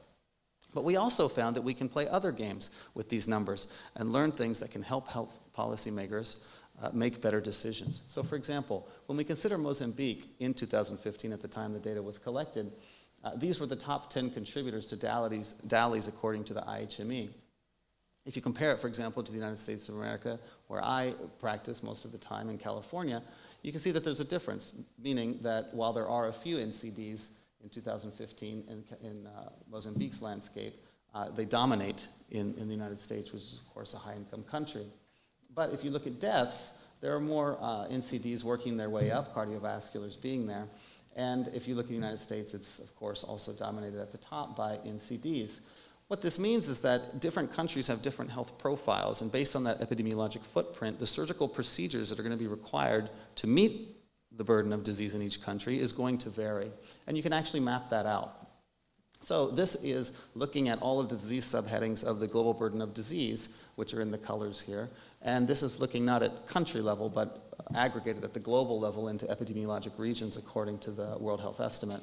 And you can see that not only does each region of the world, which fall off because it's too big for the x-axis, not only does each region of the world have a varying overall volume of surgical procedure need, but they also have a different constituency of procedure need. And this is the kind of information that you can provide to your health minister so that they, in their country, in their context, with their unique epidemiologic burden, can plan for the surgical procedures that their population needs. You can also know, based on the Lancet Commission projections and targets that are benchmarked, whether or not we're meeting the need of our population based on that, again, that epidemiologic footprint. And you can calculate how much of that need is being met by the surgical volume nationally and how much of it is not met. And then what we ultimately did is we, over the last few years, developed a nationwide data clearinghouse protocol where we took all of the metrics that were relevant to surgery and anesthesia and we vetted them with a multidisciplinary team. This is a picture from just 2 months ago when I was there working with this team. And it's comprised of bureaucrats from the Ministry of Health. We have the leadership from 4 different departments there. We have clinicians from various hospitals. We have clinicians from the National Surgical Society, the National Anesthesia Society, the National Obstetric Society. And we also have data managers, both from within the Ministry of Health as well as from various sites throughout the country. And this is really the group and the conversation that we have now about how we're going to take a one-time research project that demonstrated feasibility and embed it into the national data ecosystem. So to do that, we had to understand what is all the written data that's relevant to surgery and anesthesia, what's all the electronic data relevant to surgery and anesthesia, and what are the metadata guidelines? Do they have anything written about how they're going to go about it? So we went to various hospitals and collected data templates that were being used in the operative logs and the logbooks around the wards, and also for the hospital reports. Then we also looked at the electronic data that is available in the DHIS2 modules, and then we also looked at their metadata guidelines in the national indicator manuals. I don't have time to go into each of these because that would prolong the talk longer than you want to stay. But suffice it to say that if you take all of that information and you collate it down to data inputs, and how many of those data inputs actually contribute to my ability to calculate the Lancet Commission on Global Surgery indicators, the answer is we're still bereft. If you look here, these are just abbreviations of some of the hospitals. This goes out a long ways that direction in terms of all the hospitals. But access to timely surgery, we don't have the data inputs that we need to make that calculation at a national scale. The workforce density, the surgical volume, we do have it solidly. But even the perioperative mortality is inconsistently registered within the hospitals in Mozambique because we don't have discrete definitions of what mortality means across the entire healthcare system, and we also don't have the same follow-up at all of our different sites. And with regards to financial risk protection, the same is true. So this leaves us plenty of room to implement and improve, and we're currently redesigning our DHIS2 module and indicator manuals accordingly. So in summary, in order to address the rising burden of NCDs, national data ecosystems have to support routine data collection of validated indicators in surgery anesthesia. And my presentation today is to invite people in the audience to telescope, to take a step back and look at what the state of the art is for your country, or where you work at least, in terms of the data ecosystem that exists and what would be necessary to be able to report the validated indicators. Oftentimes, it's worth mentioning that the countries that have already reported their national indicators, it was often the first experience in national data collection for surgery. Next is that ministries of health are critical partners. In fact, they're really the gatekeepers. They are really the custodians for monitoring and evaluation of service preparedness, delivery, and financial risk protection. And finally, that health policy should incorporate available data and develop time-bound targets for improving data science as an end in and of itself, independent of which types of surgeries and anesthesia we're providing. Thank you so much.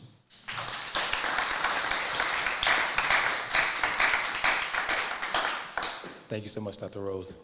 We actually have another special guest that has joined us this afternoon from the World Health Organization. We have Dr. Rafaela Castellino. Dr. Rafaela Castellino is a medical oncologist and researcher who works on improving cancer care and global cancer control. She currently works as a technical officer at the World Health Organization in Geneva and is an honorary clinical senior lecturer at the School of Cancer Science at the University of Glasgow. Dr. Castellino graduated from the University of Bologna in Italy in 2010 and became a qualified medical oncologist at the University of Verona in 2016. She joined the Glasgow Precision Oncology Laboratory in 2020 under the mentorship of Professor Andrew Biankin, where she focused on research novel biomarkers for cancer risk and treatment using omics technologies and large data sets. Dr. Castellino has also been involved in health policy and patient education activities. She is a member of the Clinical Metadata Working Group of the International Cancer Genome Consortium, accelerating research in genomic oncology, and is chairing a Lancet Oncology Commission on Cancer Genomics and Precision Oncology. Dr. Castellino joined the WHO as a technical officer in February 2023 and will be involved in projects aimed at supporting countries and reducing the burden of cancer through better prevention and control policies. She has been a member of the European Society of Medical Oncology since 2016 and collaborates with ESMO on global public health projects that support universal health coverage and better health outcomes for all. Welcome, Dr. Castellino. I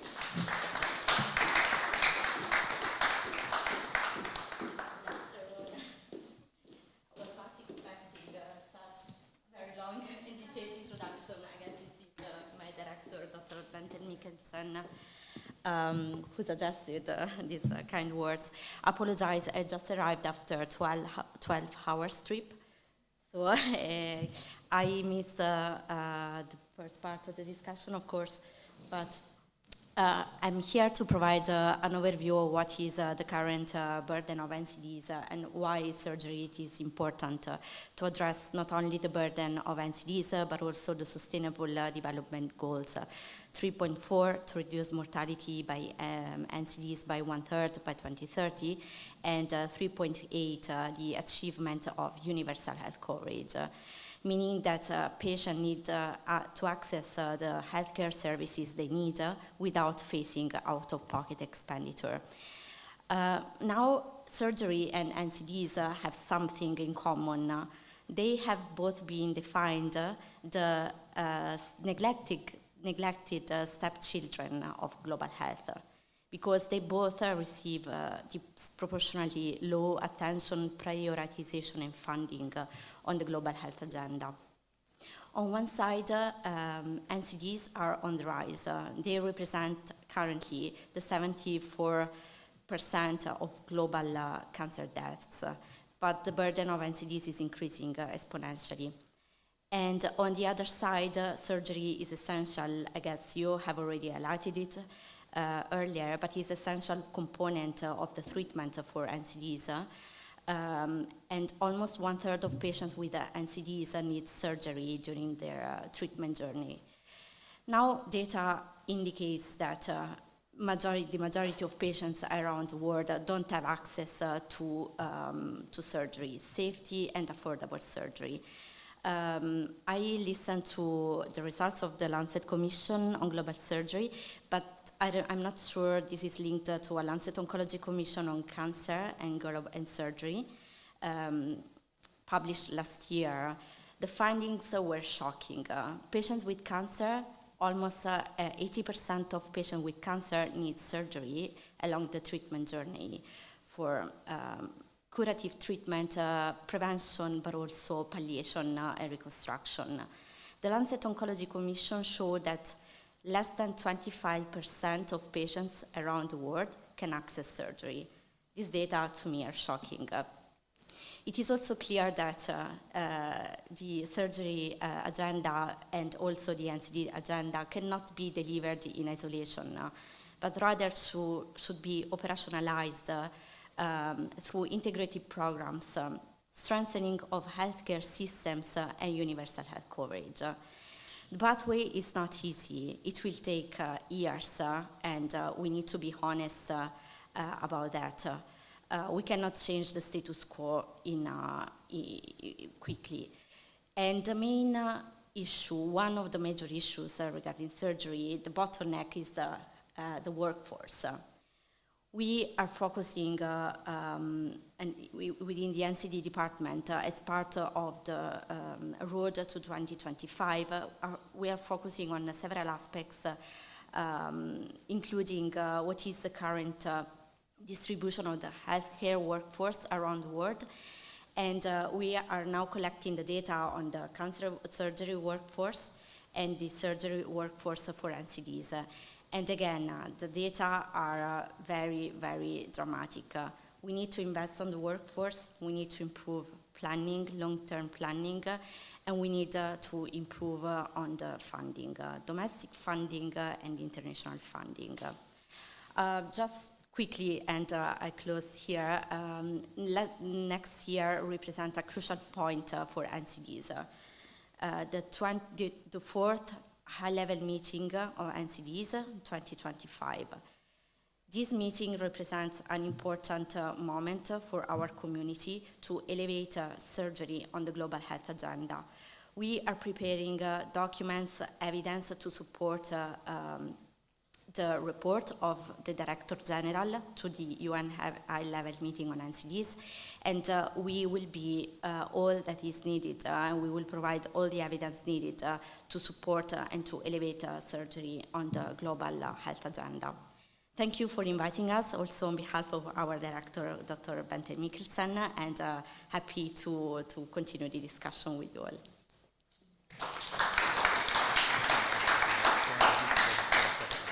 Yeah. All right, thank you all for your attention thus far. Now we're going to open up the floor to you all for any questions you may have. We hope that there are some questions from the floor. Yes. Rick Anker, I'm a nurse anesthetist and secretary for the Permanent Council for G4 Alliance, and I'd like to thank all the panelists. Wonderful presentations, and thank you so much. And I'm very interested, Dr. Rose, I'm doing some work similar to what you did in Mozambique and Laos, and I was wondering if you considered, I know you looked at SAO density, I was wondering if you considered looking at any nursing specialties or the nursing workforce. And I know that's a real challenge to try to look at that piece and how you think that might impact some of the outcomes also. Another question I have for you was also, did you look at, I noticed Maputo, there was a much greater number of surgeries done compared to some of the other areas. And were there any outcomes that were related to the fact that you had greater density work, or you had greater number of cases in Maputo compared to the other areas? Sure. Yeah, great observation and question. And actually, in Mozambique, they have a very strong program of what they call technicians, or técnicos de cirurgia. And technicians are people who are not necessarily MDs, but they do go through a very rigorous training in the capital, and then after that go and practice within a narrow spectrum across surgery, so surgical technicians, anesthesia, anesthetic technicians, and obstetric technicians. And we did include them in our initial work, and we published it, and what we found, it kind of created a problem in the way you think about data, because if you use a very hardline definition of an MD specialist provider, you undercut roughly 50% of the national volume of surgery in Mozambique. So half, it's like 46%, roughly half surgery in Mozambique is provided by technicians, as they're called in Mozambique. So your point is a fantastic point, and I didn't get a chance to go into it. Happy to chat about it later, because the surgical technicians, at least in Mozambique and in many other places, but especially in Mozambique, play a significant role in taking care of patients. Yeah. In all three of those areas. And interestingly, the anesthetics technicians and the anesthesiologists were the least well represented, meaning that the discrepancy between what is needed and what is available is most sharp for the anesthetic community. And so if we think about surgery as only surgeon or only obstetrician, we really miss the boat, because surgery doesn't happen without anesthesia. And anesthesia in the Mozambican context was the greatest deficit.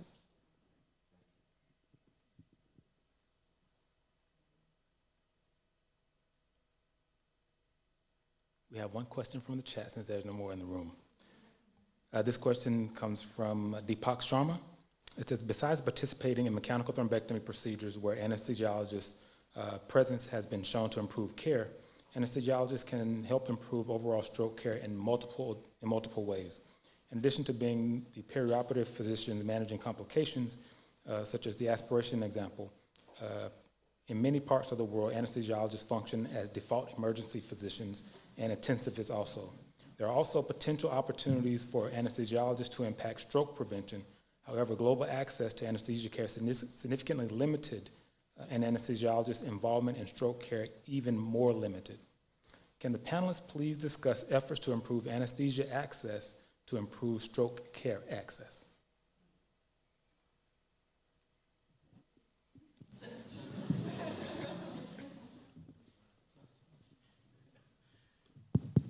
I think it's a great question. So the data has been, I would say for every paper you show me that shows anesthesia is harmful, there's another paper that shows anesthesia is beneficial. For those of us who do these procedures, very quickly start to understand how strong of a partner you have in your anesthesiologist. Moderate sedation for a patient who is aphasic, who cannot follow instructions, and you have a stent inside their brain, and they're starting to move, in my opinion, is like recipe for disaster. I think it's a great question. I think it's another piece of the puzzle that we've been discussing, we've been tackling, in that it's very, very difficult to find anesthesiologists for most surgeries in cases where there's some data that says anesthesia is not necessarily, or you could potentially do a mechanical thrombectomy without anesthesia. I would say a lot of the sites have shifted towards doing mechanical thrombectomy without anesthesia. That being said, on so many different levels, this data, in my opinion, has actually hurt the cause overall. Overall, I believe that in cases where I completely agree with Dr. Sharma, correct? Mm-hmm. I agree with Dr. Sharma in that the anesthesiologist functions as the intensivist in many countries, and they are essentially the intensivist managing any pre, per, and post-operative complications. So it's definitely an area that should be focused on, and unfortunately at this point it's one of our many obstacles towards global mechanical thrombectomy care.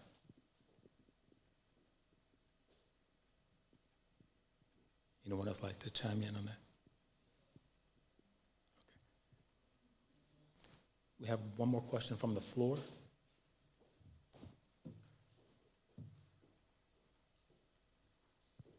So thank you very much to all the speakers for excellent talks. I'm Peter Hutchinson from the UK. I'd like to ask Dr. Al-Mufti about access to thrombectomy, and I guess one of the issues is that the consumables are quite expensive, the catheters currently, and how are we going to make sure that they're accessible and affordable for countries across the globe and not just the high-income countries? Yeah, I think that's a great question. Overall, these devices cost a lot, largely due to R&D, where we've discussed this in the past, where what the FDA and what the CE may indicate as far as number of uses for devices. Full disclosure, I'm not advocating for using a device more than once, but we've seen that in many cases, practitioners may use a device more than once. They will sterilize it in an autoclave, for example, especially the centrifugers. I don't know the results of this. They claim that it's very effective. I do understand that this is going to be an issue as you have more and more people doing thrombectomies. The costs are definitely going to go up. After a while, these do become generic devices. I think we're going to go down a similar path as cardiology went, where initially that one pacemaker was thousands of dollars, and at this point it could be like a couple of $100s. As you start doing more of these procedures, the cost of these devices will slowly go down. One thing we've been trying to work on is advocating for subsidizing the cost by the governments. Nobody has $10,000 when they have a stroke and they go to the hospital with $10,000 on them. Believe it or not, I've worked with physicians who actually have $10,000 that they put in the deposit just in case a stroke thrombectomy patient comes in. This is their own personal money, so that when a patient comes in and requires stroke thrombectomy, they can use that money, and they're counting on the patient's families to ultimately pay this back. In speaking with that particular physician, he's a good friend of mine. He basically said, I asked him, I was like, has it ever occurred where they never paid you back? He was like, it's never happened. Never happened. So people are thinking of ingenious ways to essentially accommodate for the high costs of these devices. A stroke you can easily accrue the price of north of $20,000. it's painful, but it's one of the things, again, another major obstacle that we're trying to overcome.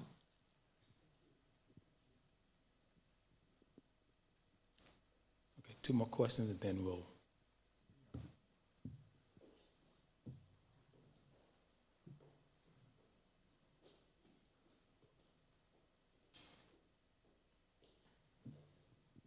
So we've been working on a stroke and cerebrovascular program in Paraguay.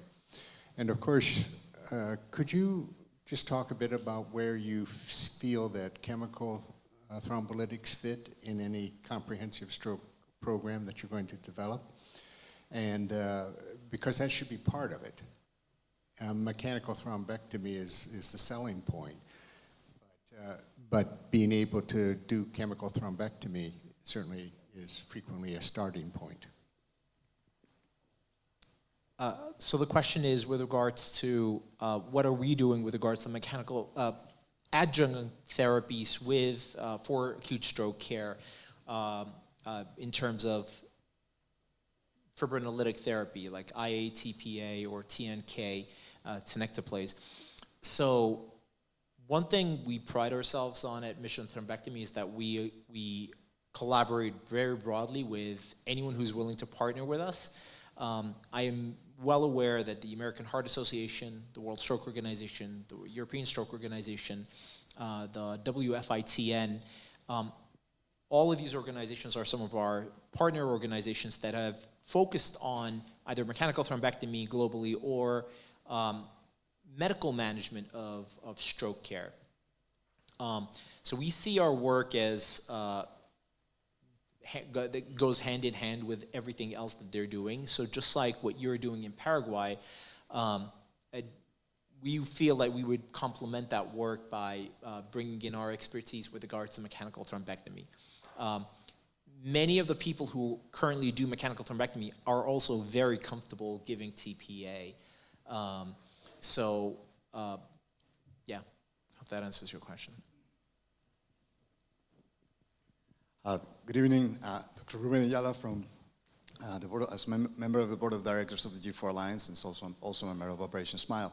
I just want to thank all the panelists for everything they've offered to us today and for the real masterclass that they've given us on so many conditions.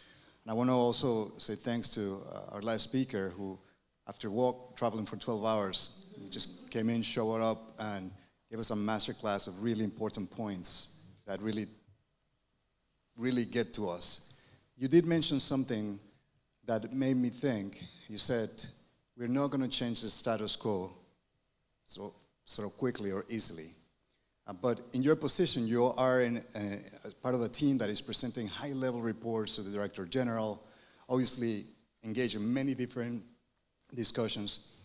Every single one of the panelists that's sitting with you is there because they want to disrupt that status quo. So from your point of view, what are some things that we should be trying to do that will help us accelerate that progress? Thank you for your question.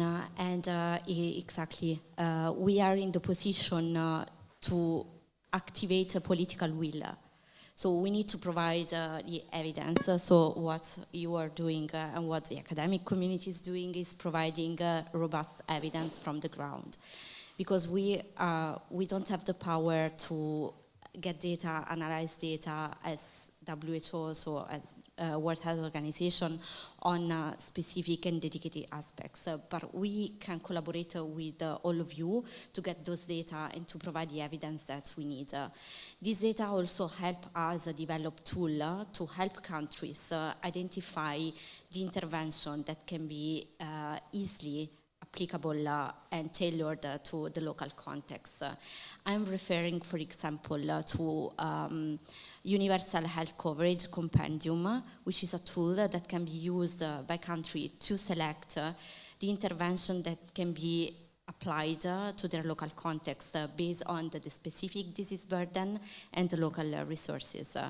But we can also write important reports that support the political declaration. So we are committed to work with all of you and to work with governments and countries because, as I said, it will take time.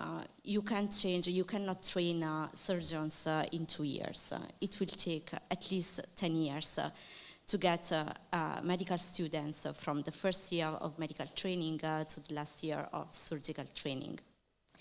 But I think that, as I said during my quick talk, next year represents an important year for the NCD community. So we will provide all the data, all the evidence to say we are failing because the NCDs are on the rise, the burden is increasing, is not decreasing, so we need to change. And I think that this is something that we can do together, and we are very open to collaborate with you. So I actually had a question, Dr. Castellino. So is there a mechanism? So when we talk about surgery, we talk about trauma, we talk about anesthesia and obstetrics, we neglect, or at least you have some other diseases, non-communicable diseases that don't really fit in any of these categories. For example, mechanical thrombectomy.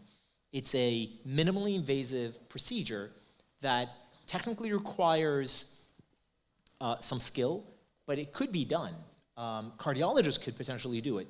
We're talking about countries where they could do complex renal transplants, but they cannot do a life-saving stroke surgery. Are there mechanisms? What is the pathway to essentially bringing these procedures, these interventions, other than changing its name and calling it stroke surgery, so that we can fit into like the pathways that are already available? But what are the pathways to essentially create a task force, for example? Is there a roadmap to essentially move this field forward? Because, again, there's focus on stroke, but when it comes to stroke thrombectomy, that is essentially neglected. We're talking about countries that will give TPA, however, thrombectomy is not really available. Very interesting and important question. I don't know if I have the answer, but I think that this that you just bring to the attention, it can be framed into the broader narrative of the competencies of the healthcare professionals. I'm not expert in interventional procedures, but I can mention what we are doing, for example, for cancer, which is my area of expertise. We have similar issues on who is doing what procedure. Pap test is done by gynecologists or by nurses or other kind of interventions. So if you want to work with us together, we can look at the competencies based on the ISCO classification, the WHO workforce health accounts, and we can review the competencies that are listed there. And we can look at countries, who is doing what in which country. You will see the high variability on the expertise and the professional figure that is who is doing specific interventions. It can be a one-year project, so it's not a long project. It requires a lot of commitment by the stakeholders because we need to go to countries, we need to get data, and we need to get data.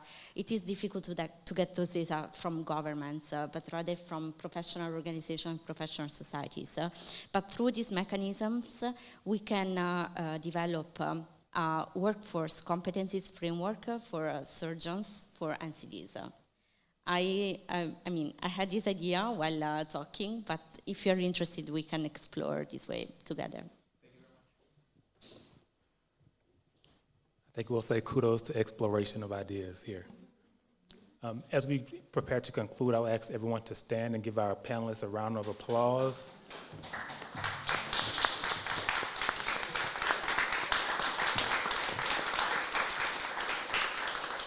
Thank you all for your amazing contribution to this session. I also want to thank our partners, Smile Train, the Society for Vascular and Interventional Neurology, the G-Force Alliance, of course, the American Heart Association, American Stroke Association, and the World Federation of Societies of Anesthesiologists, and the World Health Organization. Thank you all so much for providing such critical and invaluable information to our audience today. Thank you so much.